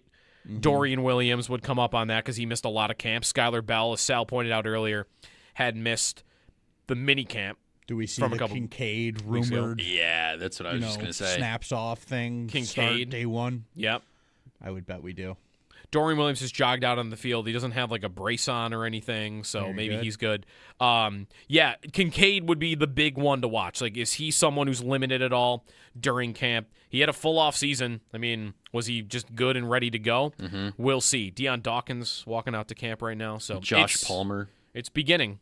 Josh Palmer, thank you. Yeah, that's a big one. I mean, he is a bubble guy, I think, right now. Yeah. Like, him missing the team is... It's not out of the question at possible. all. Yeah. I think it's really possible. 803-0550 is the phone number. What are you looking forward to in camp? What's the thing you're most curious about the roster going into camp and leaving it? Keon Coleman could be a position battle, something at the bottom of the roster. Fullback, could be anything. 803-0550 is the phone number. And we'll give away tickets here. Caller 5 right now. 716-464-221-4WGR. 716-221-4WGR. Caller 5 for your chance to win a pair of tickets to Blues Traveler, Gin Blossom, and Spin Doctors on August 18th at the Erie County Fair. Tickets are on sale now at ecfair.org. So we'll take another time out here. We'll come back. I want to talk a little bit more about the battle at wide receiver, which we got into just a little bit with Sal earlier on, because I think that position, not surprisingly, is the one that I'm the most interested in, but it's because I actually do think there's a lot of ambiguity about what they're going to do and who's going to make the team and who's going to start. Outside of DJ Moore and Khalil Shakir, I think it's all up in the air for all of it, and that's only 2 spots that are pretty solid. Training camp coverage here on WGR, presented by Fiegel Car and Joyce, your border attorneys, brought to you by Outlet Liquor. When you need to stock up, it's the place to buy a case. What's your outlet? And by the Barnes Firm. Car crash, you got to call the Barnes Firm. 1-800-8-million.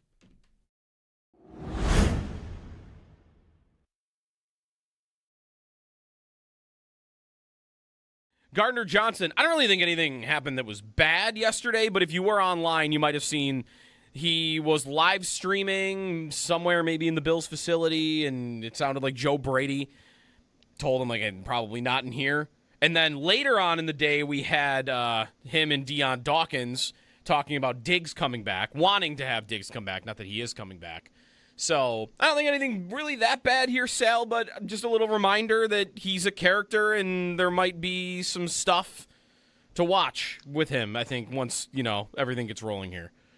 Yeah, I didn't see the Dawkins/Diggs stuff. So last when night, and where did that happen? Last night, that was on C.J. Gardner Johnson's Twitch stream, and I saw this via Twitter. I don't subscribe to his Twitch stream. So he did actually have a Twitch stream live from camp? I believe so. Yeah, that was in the dorm room. All right, well, and that was because you could hear Joe Brady say to him, "Not in the locker room or for training room," or something like that. Right. That's where he must have been the first time. I was on WGR this morning, and the question was asked, did we get a glimpse of in a window into Joe Brady when he shut down that stream? Mm-hmm. My response was, I think we got a glimpse into C.J. Gardner Johnson more than Joe Brady. Joe did what most coaches are going to do. Hey, you can't do that here in the locker room. You can't do that here in the training room. Mm-hmm. I think that's kind of normal. If Joe Brady allowed that, I'd be like, wow, that's totally a departure from what I would think a coach would let happen. But C.J. Gardner Johnson, this is what you get with him, which is, I'll say sometimes he likes to color outside the lines, Joe, right? He's like, I don't really care about that. I'm going to go off over here and do it this way and see what happens. And that part of the reason he's such a really good football player is because he takes chances. He takes risks. Mm-hmm. Part of the reason why he's been on multiple teams, 5 over 8 years, I believe it is because he takes chances and he takes risks. And that's on the field. That's off the field. That's his personality. I love the fact the Bills have a player like this on their roster. I think we all have to be prepared for things like this to come up throughout the year. Mm-hmm. And if the Bills start off winning, I think, it could go really well and he could fit in great. Sure, there could be times where you're questioning some things. If the Bills start off and things aren't going well, I think that's when you could start to see other things start popping up where you're like, okay, is it worth it here because we need to make a change in some capacity to get us back on track?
The Buffalo Bills begin training camp, just getting underway, practice. Joe Brady just spoke with the media. You'll be able to find that on demand at WGR550.com. Brandon Beane will address the media coming up around 11 o'clock as it's scheduled now.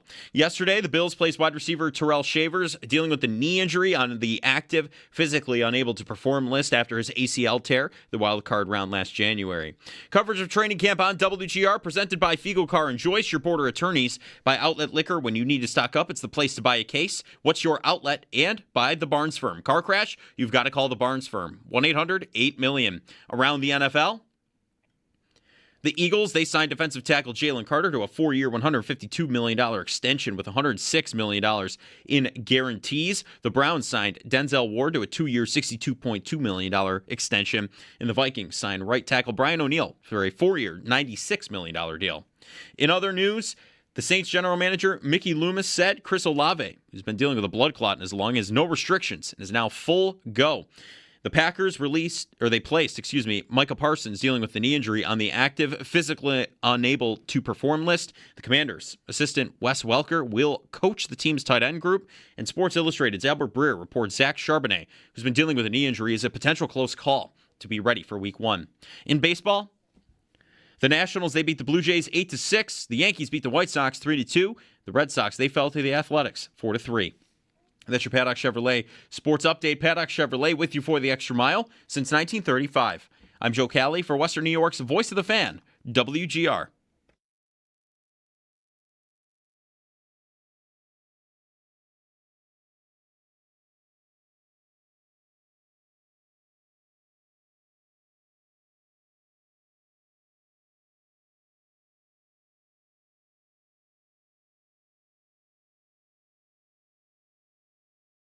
Since Stephon Diggs has left the Buffalo Bills, there's been this everybody eats mantra and spreading the football around, and it's gotten them to where it's gotten them, but it hasn't been good enough. And you heard Deion Dawkins said it's time to stop talking about it and actually do it. A guy like DJ Moore can line on the outside and be able to win, and he's good with the ball in his hands. You look at some of his numbers. Last year was the lowest numbers he's had since his rookie year, but it also comes with a lower number of targets. If they can find a way to get the football to him, that's also going to help a guy like Skylar Bell, who's also a really good receiver when he has the football, similar to Khalil Shakir.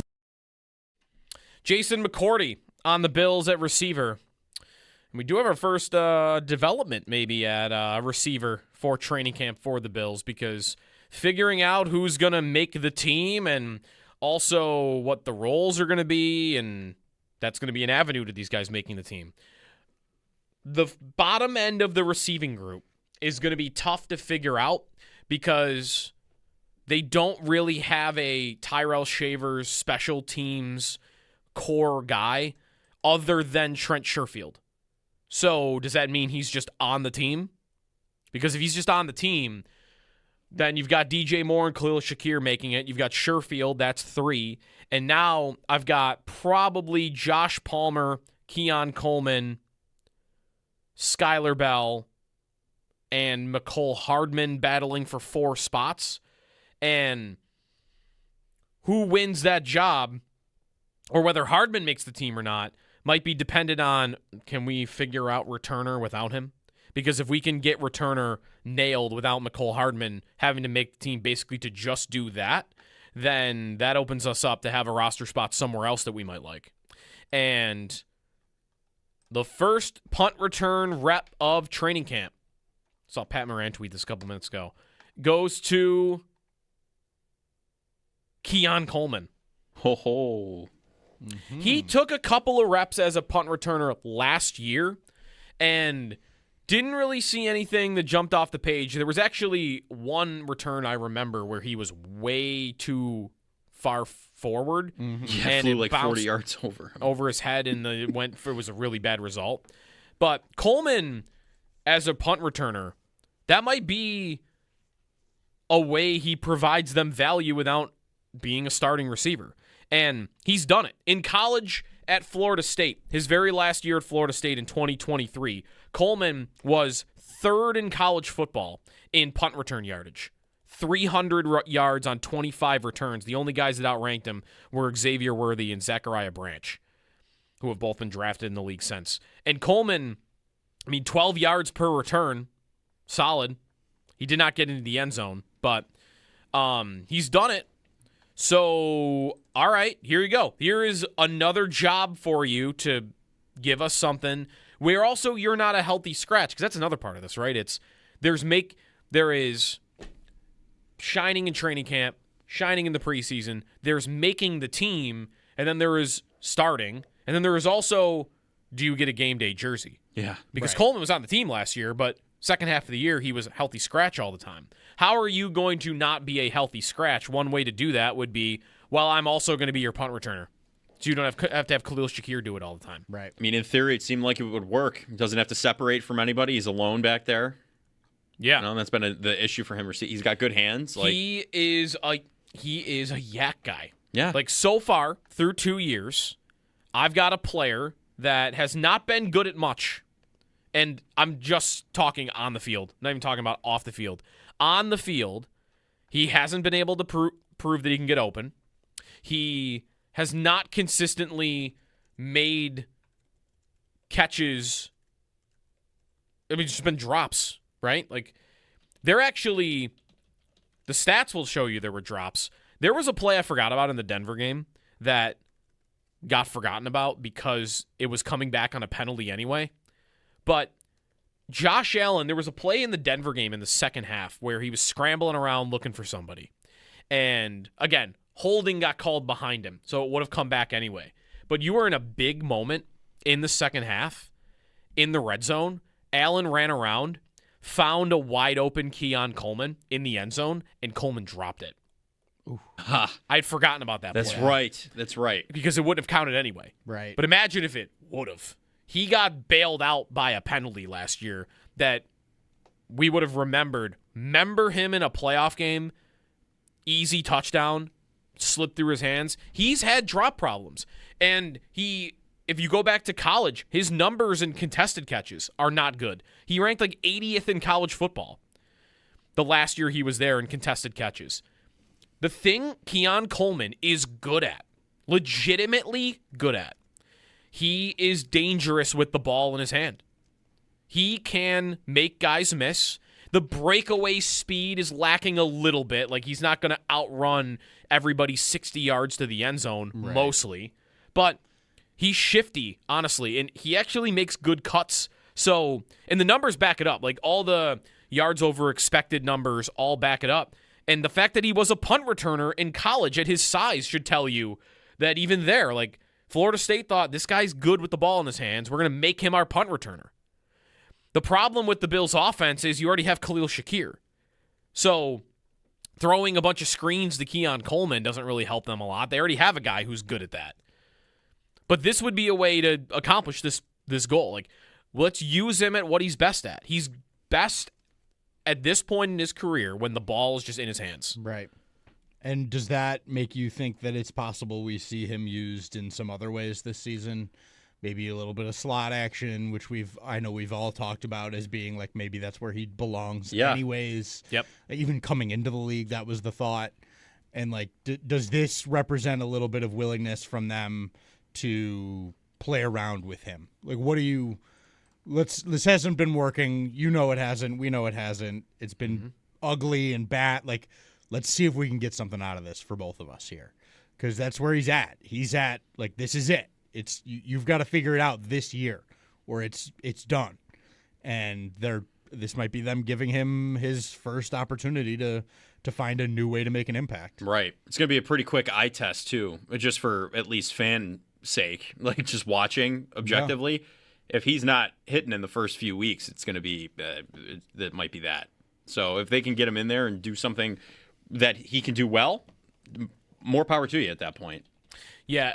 2 years ago, he was one of the best receivers in the league. Yards after the catch above expectation. Yak above expectation. Last year, just because he didn't play a lot, he wasn't as high in that category. But still, like I bet if I did this per target, per reception, he would be fine. Right. I think one of the bigger frustrations with him is just the fact that before his wrist injury in year one, he actually looked like he was fine, and now it's been off the field stuff. He's not producing on the field. It just hasn't been. It wasn't a good year 2 for him at all. So if he can bounce back a little bit, I think it's fine. I think him versus Josh Palmer versus Skylar Bell is the other thing. Like DJ Moore and what he looks like, how good that looks. Remember, I think he even said it. I think DJ Moore said it, like work in progress to get on the same page with Josh Allen in the spring. But, he just showed up. He's new. Right. So we'll see how that goes. That is not something to dismiss, though, because I think it would be irresponsible to dismiss him bringing up, like, I'm getting on the same page with Josh. We're not there yet. Like, you're not supposed to be there yet, but I'm also going to watch this because last year the story with you and Caleb Williams in Chicago is you couldn't get on the same page all year. Right. So I need to watch that. But otherwise, like, that's why you're looking at DJ Moore, and he's new and interesting.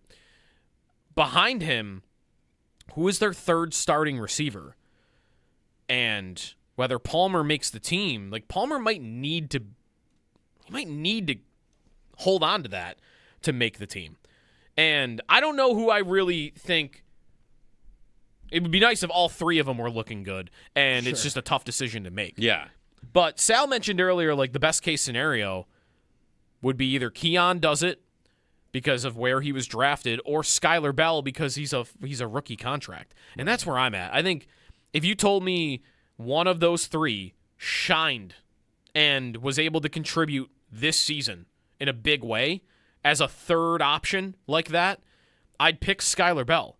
He's cheaper. Absolutely. That's it. Right. You're further away from needing to do anything with it. It would be his rookie year, and you've got another few years after that before you have to even think about paying him. And Bell's the easy. I think. Yeah. Logically, it makes the most sense in the world for a guy that is of his. He was not a highly drafted player, but he was very productive in college, and he's a little older, and he's cheap, which to me is the most important thing when you've got a million mid-level contracts on this team. Yeah. You would hope it would set a precedent almost if he were the one to hit, like, oh, maybe we should do this in the future, continue to draft, you know what I mean? Like, keep these cheaper guys around. Take these little swings here and there because it might pay off if he pans out. And the other thing about Coleman, Sal asked me earlier, like, is that the best case scenario? And my instinct was, that'd be great if Coleman could produce and be that third guy. But I'm actually not sure about that because one thing that's nice about Bell is, in theory, because he did this in college, he can play anywhere. Slot, outside, Z receiver, X receiver might be a little much for him, but feels like he's versatile enough to play anywhere if it goes well. Coleman, I always feel like it's a bit of a trap. And honestly, the Baltimore game was almost a version of this. And you have to change how it went historically, which, feels like I might be taking liberties. But a little bit. But, like, imagine Harbaugh goes for it on fourth down, the Ravens get the first, and the game ends. Okay. Which is what he should have done, right? Yeah, like, he should have gone for it on fourth. Fourth and 2, he drops back, Lamar rushes for 5 yards, game over. That's it, If that's how that game ended, the Bills had a 2-point conversion to tie the game with less than 2 minutes to go, or about 2 minutes to go. What was the play call? Fade to Keon Coleman. Yeah. Because he had been having a great game. And they love that play when it's working. But it's such a low percentage play. Even the one we remember that he caught that was great over Tariq Woolen, got brought up earlier in the show against Seattle. What happened the play before? They tried it and it didn't work. They went back to it back to back. So even there, it was 50-50. Yep. And I would just they've run that play in third downs. Like, it's a play that I want them to kill forever. Right. And I think Coleman, what would scare me a little bit, just a little bit, I'm not saying I don't want him to be good. I want him to be good. I want him to produce and be on the field for them. But I would hope that doesn't mean that it would get them to a place where they get to big, important situations in the end zone, and they're starting to throw jump balls to him. Yeah. I don't want them to ever get to that place. We cannot get there. That play is, to me, only acceptable on, like, one of the first two downs if you're feeling very confident. Or both, if it misses the first time. Right. Like, it's got to be a green light situation because it is, like you said, it's a coin flip play. It's not. There's not enough room for a guy to get open. There's not the throw has to be perfect. The guy, there's too much that can go wrong with it for it to be, to me, a reliable big situation impact play. It's got to be a we're going to look for this just because we've got a play to burn here, and this guy's good at it, and it's effective for us at the highest rate it can be effective with, but it's still not going to be our we need one here play. Yeah. Can't be. So Keon Coleman is taking punt return reps.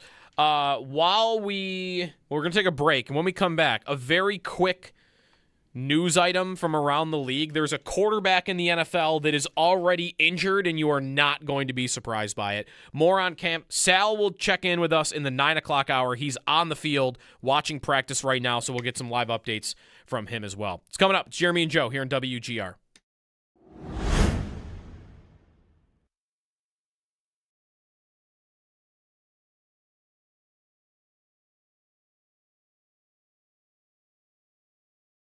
Gardner Johnson, I don't really think anything happened that was bad yesterday, but if you were online, you might have seen he was live streaming somewhere maybe in the Bills facility, and it sounded like Joe Brady told him, like, probably not in here. And then later on in the day, we had him and Deion Dawkins talking about Diggs coming back, wanting to have Diggs come back, not that he is coming back. So I don't think anything really that bad here, Sal, but just a little reminder that he's a character and there might be some stuff to watch with him, I think, once, everything gets rolling here. Yeah, I didn't see the Dawkins/Diggs stuff. So last when night, and where did that happen? Last night, that was on C.J. Gardner Johnson's Twitch stream. And I saw this via Twitter. I don't subscribe to his Twitch stream. So he did actually have a Twitch stream live from camp? I believe so. Yeah. Yeah, that was in the dorm room. All right, well. And that was because you could hear Joe Brady say to him, not in the locker room or for training room or something like that. Right. That's where he must have been the first time. I was on WBEN this morning, and the question was asked, did we get a glimpse of in a window into Joe Brady when he shut down that stream? Mm-hmm. My response was, I think we got a glimpse into C.J. Gardner-Johnson more than Joe Brady. Joe did what most coaches are going to do. Hey, you can't do that here in the locker room. You can't do that here in the training room. Mm-hmm. I think that's kind of normal. If Joe Brady allowed that, I'd be like, wow, that's totally a departure from what I would think a coach would let happen. But C.J. Gardner-Johnson, this is what you get with him, which is, I'll say sometimes he likes to color outside the lines, Joe, right? He's like, I don't really care about that. I'm going to go off over here and do it this way and see what happens. And that part of the reason he's such a really good football player is because he takes chances. He takes risks. Mm-hmm. Part of the reason why he's been on multiple teams, 5 over 8 years, I believe it is because he takes chances and he takes risks. And that's on the field. That's off the field. That's his personality. I love the fact the Bills have a player like this on their roster. I think we all have to be prepared for things like this to come up throughout the year. Mm-hmm. And if the Bills start off winning, I think, it could go really well and he could fit in great. Sure, there could be times where you're questioning some things. If the Bills start off and things aren't going well, I think that's when you could start to see other things start popping up where you're like, okay, is it worth it here? Because we need to make a change in some capacity to get us back on track.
your heating and cooling bills? If you do, give Belknap a ring.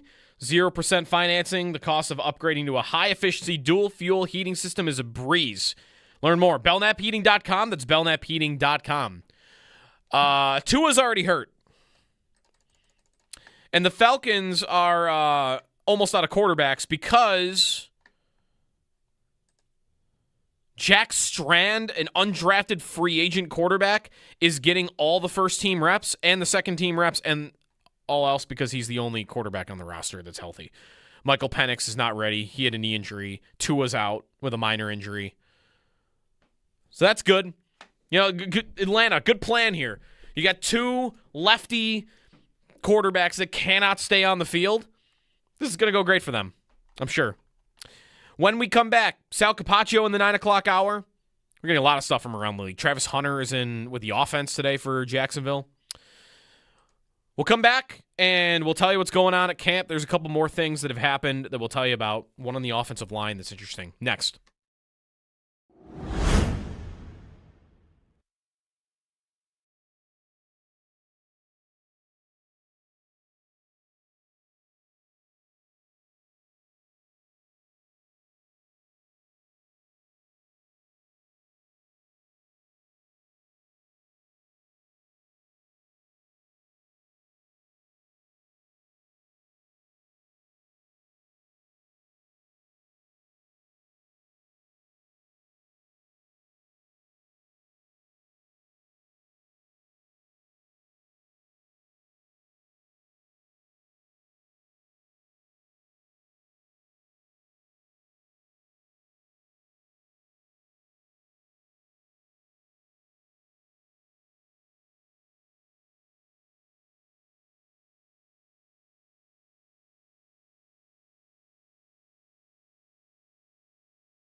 Training camp underway for the Bills. We heard from Joe Brady. We'll hear from Brandon Beane around 11 o'clock.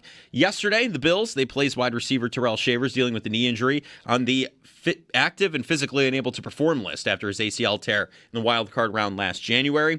Coverage of training camp on WGR presented by Fecal Car and Joyce, your border attorneys. Buy Outlet Liquor when you need to stock up. It's the place to buy a case. What's your outlet? And buy the Barnes Firm. Car crash? You've got to call the Barnes Firm. 1-800-8-million. Around the NFL. Some signings from yesterday. The Eagles, they signed defensive tackle Jalen Carter to a 4-year, $152 million extension with $106 million in guarantees. The Browns, they signed cornerback Denzel Ward to a 2-year, $62.2 million extension. And the Vikings, they also signed right tackle Brian O'Neill to a 4-year, $96 million deal. In other news, Saints GM Mickey Loomis said Chris Olave, who's been dealing with blood clotting in his lung, has no restrictions and is now a full go. The Packers placed edge rusher Micah Parsons dealing with a knee injury on the active, physically unable to perform list, and the Commanders' assistant Wes Welker will coach the team's tight end group. In baseball, the Nationals, they beat the Blue Jays 8-6. The Yankees beat the White Sox 3-2. And the Red Sox, they fell to the Athletics 4-3. That's your Paddock Chevrolet Sports Update. Paddock Chevrolet with you for the extra mile since 1935. I'm Joe Cali for Western New York's Voice of the Fan, WGR.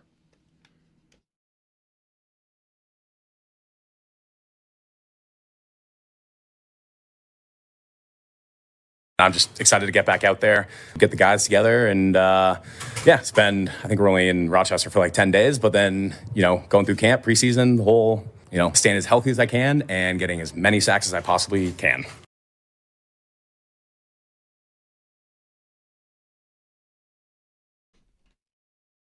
Michael Hoyt. He's full participant, it kind of looks like, at camp so far.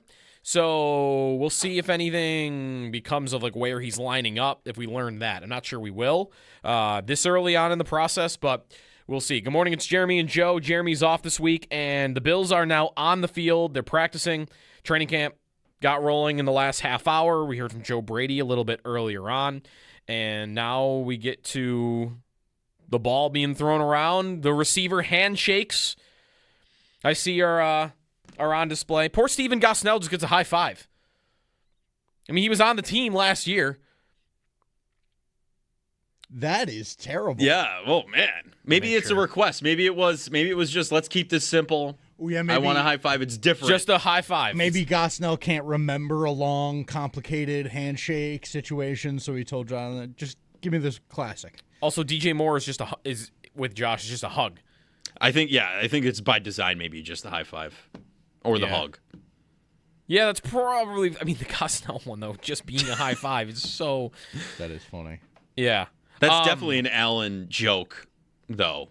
Just the high five. Like laughing at that 100%. He knows that's funny. Getting used to all the new numbers here as well. Greg Rousseau is 15 is going to take some getting used to. I'm telling you, he wore that in college, I believe. Mm-hmm. That one's going to be fine for me. I think he's so tall. 15 should be a tall number. Okay. Yeah. What about 16 for Tyler Bass? That'll be weird. That's odd, yeah. I don't like 16 as a kicker number because 16 is the number for the kicker that signed yesterday to play one game for me. Matt Prater, number 15 last year. Okay. Except he played a full season, not just one game. There you go. Like 16, 18. Mm-hmm. Right. I don't like those as kicker numbers. No, would you have rather had him take a high 90s number? Yes. Yes, I would have. Or a number in the 40s. Yeah, give me something like that. 99 for Tyler Bass. That would have been nuts. Someone have 99 maybe. Ray Davis wearing number 7, I think, is the one that it's going to take the most. I forgot about that. It's because I just see Taron Johnson. Yeah, that's funky. Taron Johnson to now the backup running back being number 7. First team All-Pro. Special teamer, though. Yeah. Right? Yeah. True. We'll see, actually. Hoyt, I guess maybe they're not even at team drills yet. I just saw a tweet from Matt Warren. Hoyt is running individual drills this morning. Brady said to be a little limited to protect him from himself.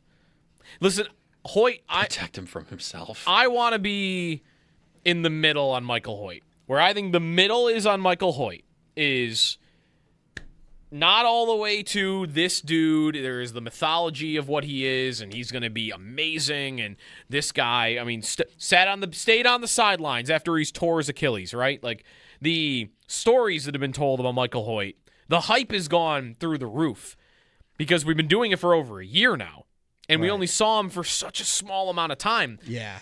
I mean, like Matthew Judon played as much for the Bills last year as Michael Hoyt did. Yeah. People probably remember he was on the team. I barely do. I only remember him because I wanted him for a moment there after Hoyt got injured. But Hoyt did something. He became a mythical figure in his 7 quarters here. Yeah, I get worried that became too.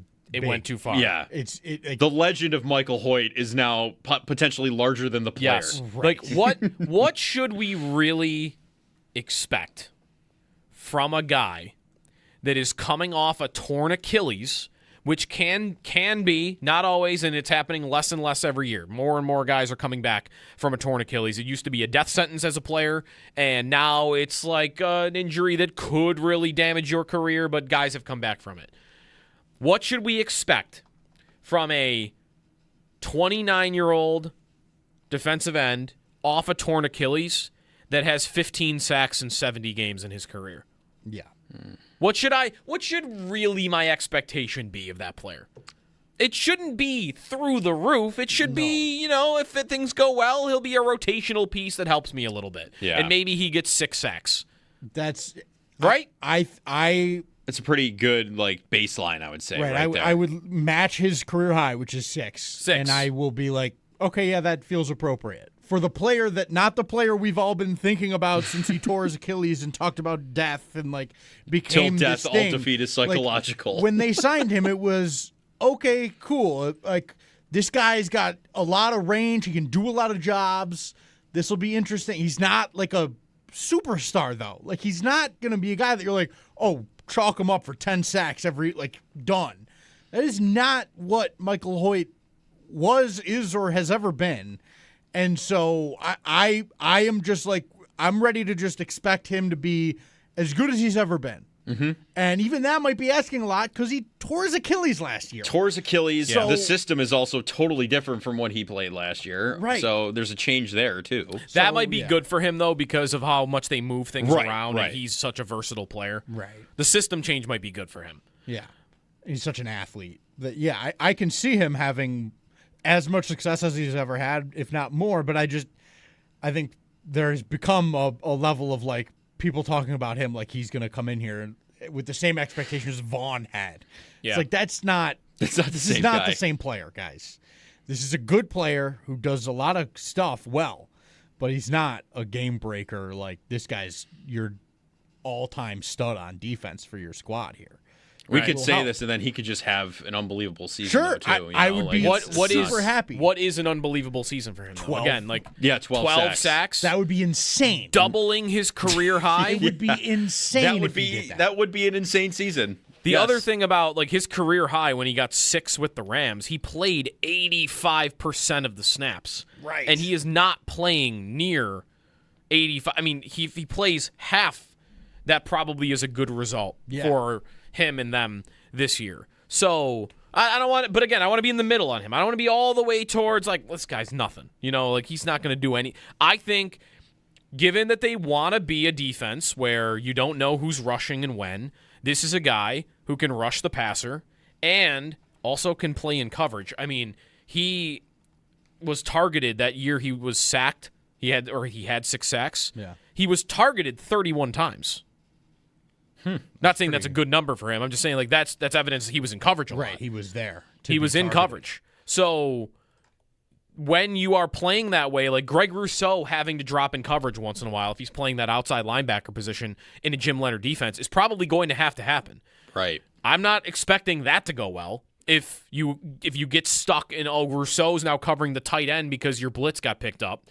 But if Michael Hoyt is playing in coverage because you did something like that, you're hoping, even post-injury, that you can get by with that. Right. That he has more of that capability. And that's where, I do think he's useful. I think as depth behind Rousseau and Bradley Chubb, he's a nice player to have. I think their defensive end room is good. Fine. Right? You have you kind of have a little bit of optimism on all of them. Chubb coming in after a pretty good year in Miami. Rousseau having a career year would be nice, but he's been a good player. Hoyt, all we've talked about here, versatility through the roof. And Parker, who was a high draft pick. Yep. Like, that should go well for you. It's not a done deal. It should have gone well for you every year after you pick 5 guys to be in that room. Very but true. It hasn't. True, right. So. And Hoyt, by the way, like, this doesn't have to be a long-term relationship with him. Like, yeah, they signed him to a decent contract, but it was a 3-year deal. And a 3-year deal where the 3rd year of it, there's, like, no guaranteed money. So he's kind of on a 1-year deal right now, and you play it from there. If he has a great year, and he has 7 sacks, 8 sacks, and he's helping you with coverage stuff too, then you want to bring him back next season. He's on a $7 million cap hit next year, but they could get out of it where they would only cost themselves $1.6 million. No, not even $800,000. They could save almost all of it next season if they really wanted to. And that would be either him getting injured again or he just doesn't look the same coming back from that injury. Right. I mean, that athleticism sort of faltered a little dips bit. And you're like, this isn't. So I don't know. I want to keep my expectations reasonable on him. Same. I think the legend is grown a lot and maybe has reached an unreachable place. I mean, the legend has reached like Bruce Smith in his prime. Like that's where we're at this point. We got to temper the expectation. You're absolutely right. But he's a nice player. Yes. He's a nice player, and that's all I want him to be. Be a nice player. Be their 3rd best defensive end on the season. And I would probably be okay with that. Most would probably be okay with that. Yeah. He might, I mean, honestly, if you're asking me, I think he'd be better than the 3rd, but we'll see. So, camp underway. We told you about Keon Coleman. I've seen actually a couple places. Maybe he didn't get the first rep. He is getting reps, though, at punt returner. But so is McCole Hardman. And then, to nobody's surprise, Alec Anderson is the first go at left guard. And we've talked about that with Sal. Like, Sal, I think it was like a month ago when I asked him for the first time, like, is that going to be a battle? And he wanted to get to linebacker and maybe even corner because he was taking the attitude then, and I think everybody's been pretty much on the same page since, that Alec Anderson is probably going to be their starting left guard. So he was with the ones at left guard, and I have not seen anywhere that there is a rotation of any kind, that Austin Corbett is getting in there, or Lloyd Cushenberry, even though he's more of a center. So that's kind of what we got so far. I've not seen anything about who's where linebacker-wise or anything of the sort. Did see the Keon Coleman drop the first pass of 7-on-7. Oh, no. Oh, no. Well, listen, wait, hold on. Hold on. This is a good test. This is practice. We're not going to overreact to him catching jump balls over interns in the highlights. We're also not going to overreact to him dropping it in the rain and right to start training camp. It's pouring out there. Okay? We know Keon has drop problems. He always has. Like, that's probably going to be a thing. Probably. I mean, I hope it doesn't. I hate that we have to accept that for a wide receiver on the team. But I mean, you're right. He's got a 13%. Yeah, that's. Excuse me, not 13%. That's 6%. Yeah. 6% drop rate. I in just his got career. a little freaked out when you said 13. Yeah. Whoa, wait, what? He had 3 last year. He had 1 in the playoffs. He had another in the playoffs that I remember didn't count. And then he had 4 in his rookie season. So, that's more than you want. For sure. It's one play. It's camp. Just don't do it in the games. If he's even on the field in the games. So, yeah. That's pretty much what we've got so far to start training camp. But Coleman, I guess that also would tell you he's working with Allen out there. I mean, they're not at 11-on-11 stuff. They're at 7-on-7 stuff.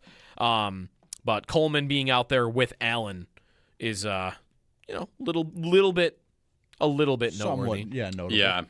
When do you think we'll get our first scrum?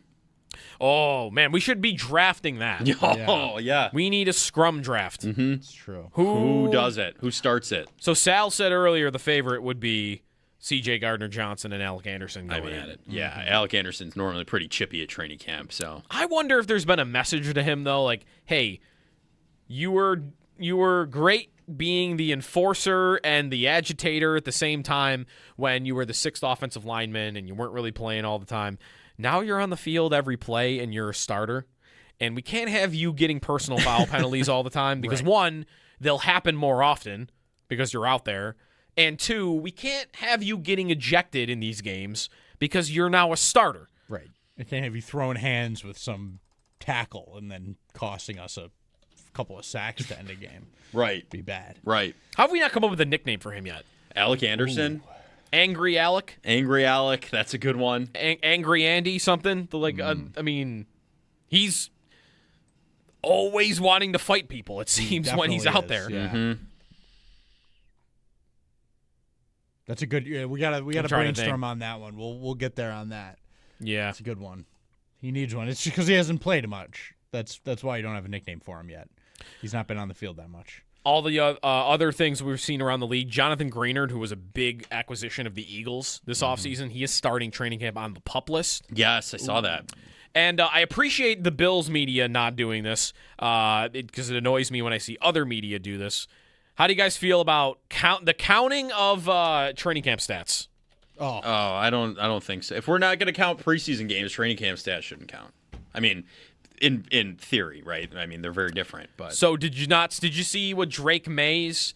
I saw Drake May training camp stats yesterday. Oh no. This can't be happening. We need to put a stop to this immediately. It's happening. Completion percentages that people are upset about over here. Is that Andrew what's happening? Callahan of the Boston Herald was keeping track, and through 3 days of training camp in New England, because they play on Wednesday, so they got to go a little bit earlier. Drake May, when targeting A.J. Brown, oh great, 1 for 7, including an interception. Do we have a quote yet? And his only completion was a wide open quick out. Great. I'm sure that they're really going to struggle. They could struggle. It would have nothing to do to me with this. That's what that was all. That's the only reason I said that just now. It's just okay, great. It's the first time these guys have thrown together. Right. I don't know. Is Josh going to deal the DJ Moore today? Are we going to get those numbers? And is it going to be the sky's falling? That's if a good he question. Throws a pick to DJ? Yeah, right. I don't see the Bills media doing that. I hope that's more because they know it's not really worth it. It's not really worth it. I'd Or like I guess to it could be believe the that. Bills would be like we don't need to put training camp stats out there. There's I think it would more be the other way. But Yeah, there's one member of the beat right now that just heard you say that and went, nobody does that for us. Oh my gosh. Yeah. Yeah. And CJ we're gonna- Gardner It's a Johnson lane, chirps but- are about to get put in a column now. It's a lane that's out there, I guess. I just think it's a very dumb lane. Yes. Yeah. What about accounting of this stuff? what about the electrician? Wow. For Alec Anderson. The electrician. I don't even. I mean, I He's kind of electric. like it. He's electric out there. It'd be a better nickname if he was like a wide receiver, I think. Yeah, I apologize. Yeah. Or like he was a speedy left winger in the NHL. Right. Left guard. Not. Yeah. I need something more plowy or I don't know. Alec Right. the Anvil. Yeah. Okay. I'm listening. That's better. This is not bad. I mean, like that more than Smart the Alec is on the table. Ooh, Smart Joe's Alec. just killing it here with the Yeah. Smart Alec. I think I like Alec the Anvil. Yeah. That's pretty good. That so far is my favorite. That I might- sounds like a wrestler tagline. Is he necessarily a Yeah, right. big offensive lineman? He's a large individual. But again, he's they all a are. mean offensive lineman. yes. Is what we. I'm thinking, but He's 6'5", 305. all I mean, right. he's tall. Yeah, he's tall. I almost want an Anvil guy to be like a 6'7", 340-pound guy. You want Osiris Torrance? To be? Yeah. Sure. But I will relent and accept if that is. I'm kind of tapped No, out. I I think respect- I think those three were all I You could had come three up bangers there. I'm not mad. Yeah. I'm just being picky. with. Another thing from camp, not to bounce around, but just talk about No, camp. go ahead.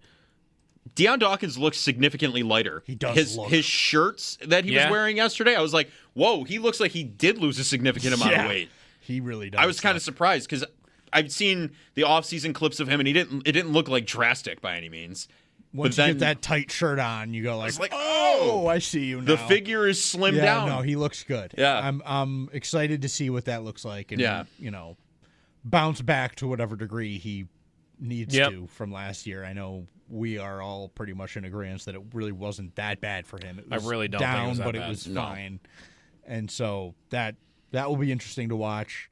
Be curious if we hear him talk about that at some point. Take us through that journey, because that feels like the kind of thing he would be pretty funny doing. You know, Dawkins, the other thing, like while practice is ongoing here, and we'll see what else happens, and we'll bring you more updates. Sal as well will be in along the way at some point here. The CJ Gardner-Johnson live streams yesterday, I'm going to have to subscribe to this thing. It's on Twitch. Because You can just follow. I don't think you need to pay. Right, yeah. This is just a follow. I wonder how often he'll do it and whether we'll get news from it a lot. But yesterday, I didn't think, honestly, the most interesting thing from him was even, he's live streaming in the training room, and Joe Brady had to tell him, like, not here. Like, that to me is whatever. Fine, whatever. Honestly, it's just more confirmation to me on that stream yesterday that not everybody, but there are a lot of guys that were in that Bills locker room that thought Diggs was a leader and was a great teammate. Yep. And I remember pointing that out after they played Houston for the first time with him. And after the game, you had a line of former teammates that, like, I need to see him. I need to slap him up. Tyrell Shavers was near tears seeing him. Right. Again, like, because I'm sure, like, Diggs would have... Diggs worked with those guys. Like, I remember being at camp, and, I mean, of course he was vocal, and maybe he went too far. Sure, at times. But that dude, I remember watching lots of times where he's working with even the corners on, like, he was working with Christian Benford, I remember. There was even a video of this, his rookie season. Like, this is what you should be doing when I do this. Like, he was always teaching those guys up, and I'm sure he did that with Shavers a lot and a lot of those other receivers. And there's Deion Dawkins on the stream yesterday, and he goes on a rant. We have it here. Dawkins on, like, what Diggs was as a teammate. Again, I'm not telling you all the players felt this, because I'm sure there were players who were like, okay, this is exhausting, enough. Like, because there would be times where he would go too far, I'm sure. But a lot of players had this attitude. I don't care. I would rather have him than not. I'm telling you, Diggs is one of them teammates. Hold on, pizza. He's one of them players that makes everybody around him better. He's one of them teammates that will genuinely care about you. He will love you. He will take care of you as a person. He'll everything. Diggs is that dude. He was one of my favorite teammates, just like Vaughn. I want to get the pizza. The pizza's here. Just that's shenanigans in the background. That is where it stopped because of the pizza had arrived and pizza time. But again, I'm not telling you every teammate thought that, but that's Deion Dawkins' take on it. And I also don't think that has to matter at all to whether he'll come back here. Right. He might want to come back here. He was posting on Instagram old Bills highlights or whatever. Dawkins might want him back. Actually, not might. We know Dawkins wants him back. He just said it. He posted on Instagram weeks ago about wanting Diggs to come back here. CJ Gardner-Johnson said he would love to have him here. He has not played with him. But none of that matters. No. None of that matters. It does not. Because the only thing that matters is, does the coach want him? Does the quarterback want him? And I've got Joe Brady on record when being asked by Matt Perino, do you want Diggs here? Is that an idea? And Brady talking about how much he loves the room that he's got right now. That to me told me I'm saying no without flatly saying, right. Yeah, I've no interest. Mm-hmm. So there's that.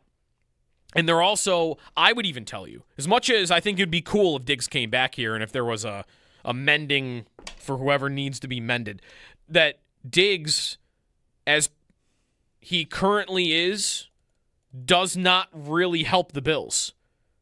I mean, sure, it's more depth, but he's not the player he was, and the spot that he will likely need to occupy in an offense, the Bills don't have available. Right. And I'm trying to get Keon Coleman out here to finally get some opportunities in the slot. And Diggs is going to have to primarily play in the slot. He can still do some things on the outside. Last year in New England, he actually led the team in catches from the perimeter. But that doesn't mean he lined up there a lot. It was very much back and forth. And here, I don't know how much back and forth there would be. The only place they'd really have for an upgrade is the spot that Josh Palmer plays. Right. And we how long did we talk earlier about the competition for that spot between Palmer and Bell and even Coleman? It's a busy room right now, and so that I think throws a wrench into it. I think if he were still available and something were to happen to a Khalil Shakir or a Keon Coleman or whoever they currently envision as Shakir's direct backup in the slot. If something were to happen to a guy like that and Diggs was out there and all personalities aside, they could figure out a way to make that work, football reasons, then I would be like, okay, makes sense. He did have 1,000 yards last year, but there's obviously a lot more to it with him than that. Mm-hmm. And I just, as much as Dawkins is talking about it, this is like the third time, and Gardner Johnson might mention it, and as long as he sits out there in free agency, I think there's a 0% chance, or close to it, like a 1% chance. Right. Never say never. I didn't think they'd fire Sean McDermott, but I'd be stunned. I think he's going to the Commanders. I think that makes the most sense for him. Yeah, in that clip is don't go to the Commanders too. Later in it, Dawkins pleading, don't go to the Commanders. Come play with the Bills. So, yeah, that's what it looks like. I also did think that the Ravens made a lot of sense for him, but there actually was a report. It was recently. Jeff Zreback, who covers the Ravens for The Athletic, I believe. They have no interest in Diggs. I would have thought that because Baltimore, same thing, he's from Maryland. Mm-hmm. Baltimore didn't really go after receiver all that much. They're kind of the same thing. They're probably thinking the same thing the Bills would be thinking. Like, even if we could get to, all right, we're fine with all the other stuff, let's bring him in. The Bills have Shakir. The Ravens play Zay Flowers out of the slot a ton. Yeah, they do. And he's like young Diggs. He's kind of a very similar archetype of receiver. And he's good. They want to get him the ball more, too. Yeah. They've been talking about it this offseason. So I don't know. I'm curious about where he lands, and he has not landed yet. But I certainly am not thinking it's going to be here, no matter how much Deion Dawkins tries to will it into existence. I don't think it's happening. 803-0550 is the phone number. Quick call before the break. Rob in Hamburg. What's up, Rob? Hey, Rob, go ahead. Hey, it's Rob, the casual fan from yesterday. What's up? For the nickname, I know you guys are a little young, you won't remember, but there used to be a wrestler, Arn Anderson. He was one of the original Four Horsemen with Tully Blanchard, Ric Flair, and Ole Anderson, and he was Double A, the Enforcer. Okay. So Double A, the Enforcer. Arn Anderson. I'm looking at it now. All right. It's a little wordy, though. Unless we're just saying we just go with the Enforcer. The Double A battery? Oh. All right, let's go to break. I don't like that. No? No. Come on. That's Sal Capaccio when we come back. Yeah.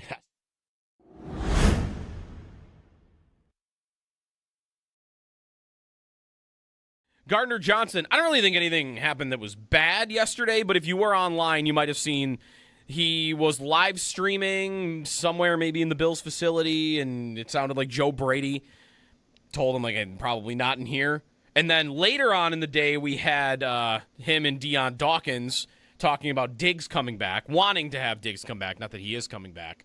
So I don't think anything really that bad here, Sal, but just a little reminder that he's a character and there might be some stuff to watch with him, I think, once, everything gets rolling here.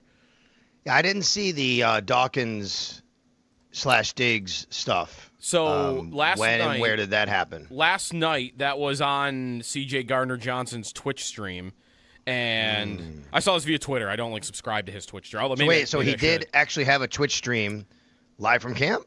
I believe so. Yeah, that was in the dorm room. All right, well, and that was because you could hear Joe Brady say to him, "Not in the locker room or for training room," or something like that. Right. That's where he must have been the first time. I was on WGR this morning, and the question was asked, did we get a glimpse of in a window into Joe Brady when he shut down that stream? Mm-hmm.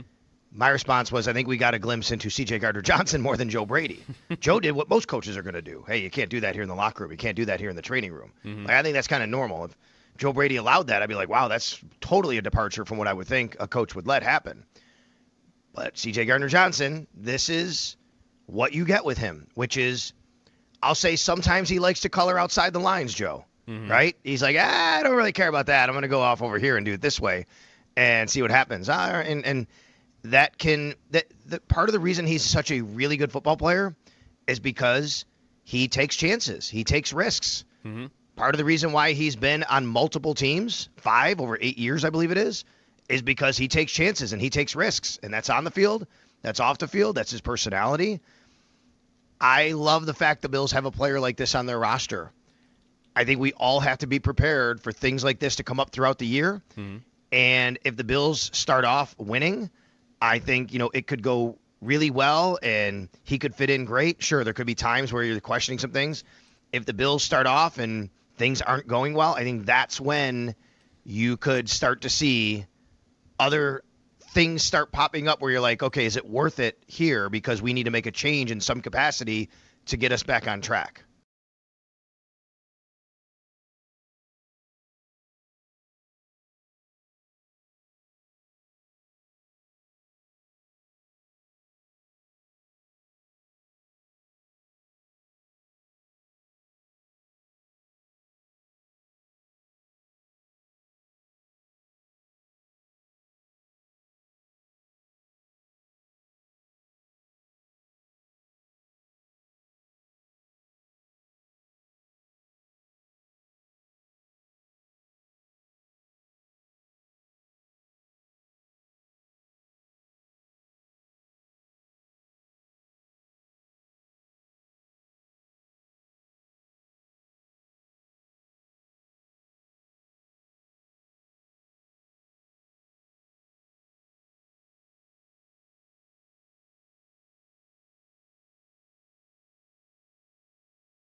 Bills training camp coverage on WGR, presented by Fiegel Car and Joyce, your border attorneys, brought to you by Outlet Liquor. When you need to stock up, it's the place to buy a case.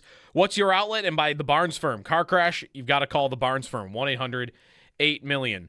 Sal Capaccio on the field, although not like on the field. He's on the sidelines for training camp practice right now at St. John Fisher. And Sal, how rainy is it out there right now? It's still raining. I will say this. A warm dorm room shower will never have felt so good than after today. Yeah. Joe Brady, loves it. Perfect weather, right?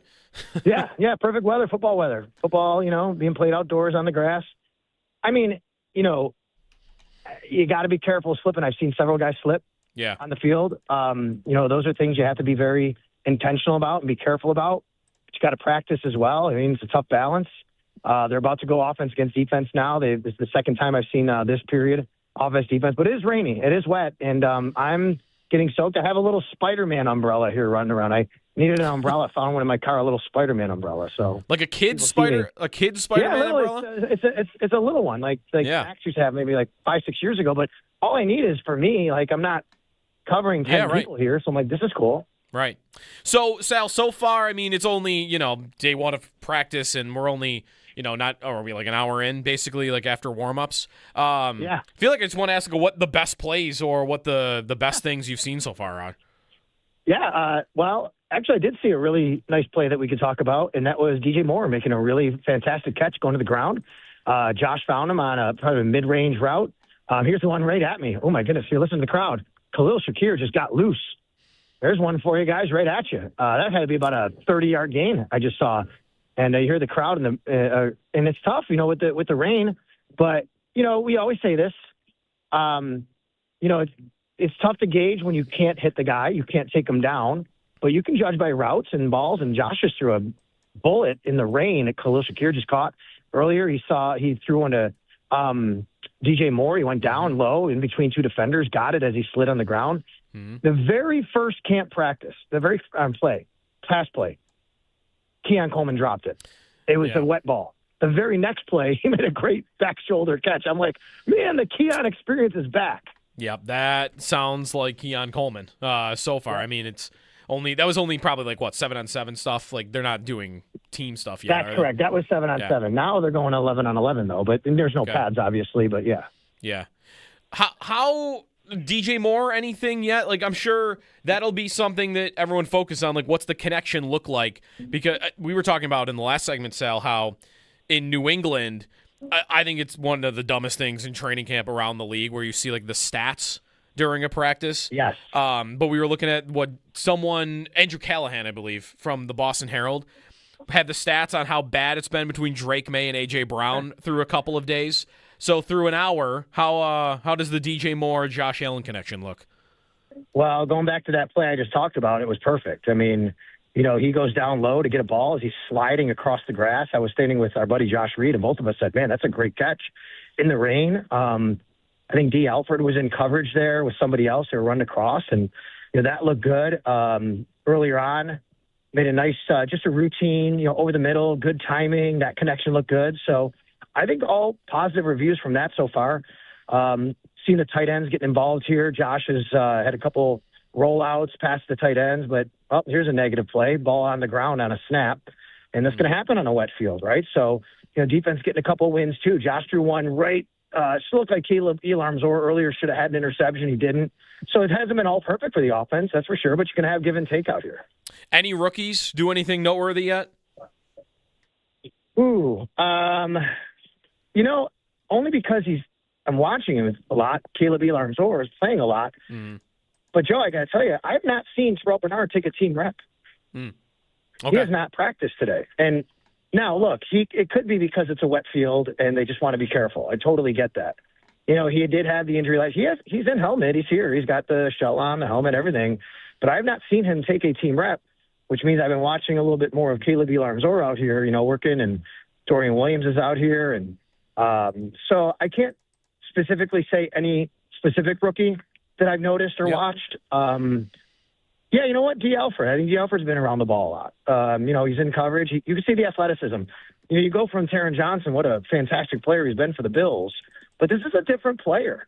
And I think he's been noticeable to me today. It hasn't been because he's been making wild plays, but you can see his athleticism when he runs, if that makes sense. Yeah, he's big. He's bigger than Taron Johnson, at least in height, right?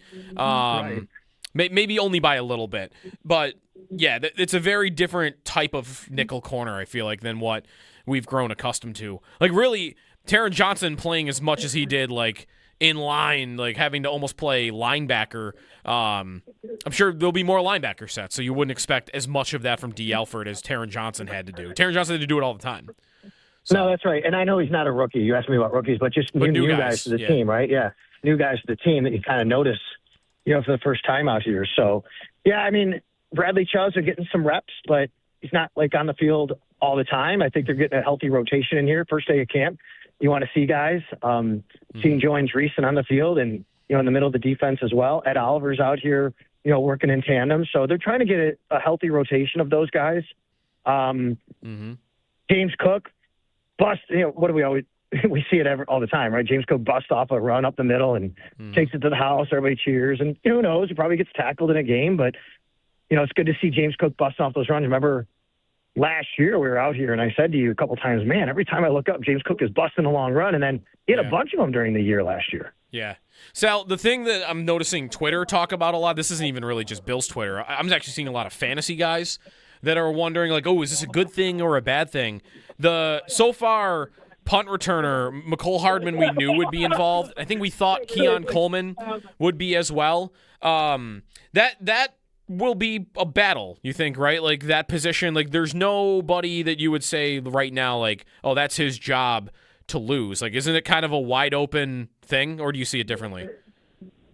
I think it's wide open, but I don't think we are going to get anything on that until preseason games. Like who they put back there and how they perform, that's going to be the determination. Yeah. What they do in practice at that position, at that spot, isn't really going to matter that much. They're going to have to make a play. You're going to have to show in a game, preseason game even, that you can make the right decision and make a play. You make a wrong decision out here, it's one thing. You make a wrong decision in a game, that's a much different deal. And I think that's going to be a position where we're not going to really know anything until you get into a preseason game and you see who they use back there. Now, think about it, Joe, because there's going to be limited opportunities in preseason games. There's 3 preseason games. It's not like you're going to just roll out a new guy, week one. You could do it, I guess. The Bills got Brandon Codrington that way, but he was a punt returner. But my point is, like, they're going to have to be intentional about who they want back there to really figure it out in preseason. Really quick, Sal, before we let you get back to it, Joe Brady's press conference from earlier, and now we're seeing it out there on the field. I mean, great news, right, that only Tyrell Shavers isn't out there. And I don't know what Michael Hoyt might be doing, but he was the name we were watching the most. And it's incredible that he's able to recover from that injury in this short amount of time. And you are seeing more of that in the league now, but him being back, 9 months from a torn Achilles is something. Agreed. It's amazing for Michael Hoyt to be out here even cleared to practice, coming back from that at that timeline. And, that was his goal, and he's achieved that goal. Now it's time to see, what he can do. And, Joe Brady said guys will be on some limited snap counts and reps, and we see that with him today. I haven't really seen him out there that much. I haven't really been focusing on that part of it. I'll take a look. I didn't see him. And again, maybe Terrell Bernard in the same boat there, because I haven't seen him out here doing anything, but I agree with that. And then Dorian Williams, he's been out here. He's been practicing, and that's great to see too. He also missed, mini camp. And then Skylar Bell missed mini camp, and he's been out here, practicing. So that's another one that, it's good to see him back out here. Thank you, Sal. We'll talk tomorrow. You got it. Thanks. Sal Capaccio live at St. John Fisher on the field as the Bills are currently practicing their first practice of camp. Camp coverage here in WGR, brought to you by Fiegel Car and Joyce, your border attorneys. Outlet Liquor, when you need to stock up, it's the place to buy a case. What's your outlet? And by the Barnes Firm Car Crash, you've got to call the Barnes Firm 1-800-8-million. Time out here, Extendo Sports when we come back, and then me, Joe, and Owen are heading to Rochester, not for Bills training camp.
Caller 5 right now at 716-2214-WGR.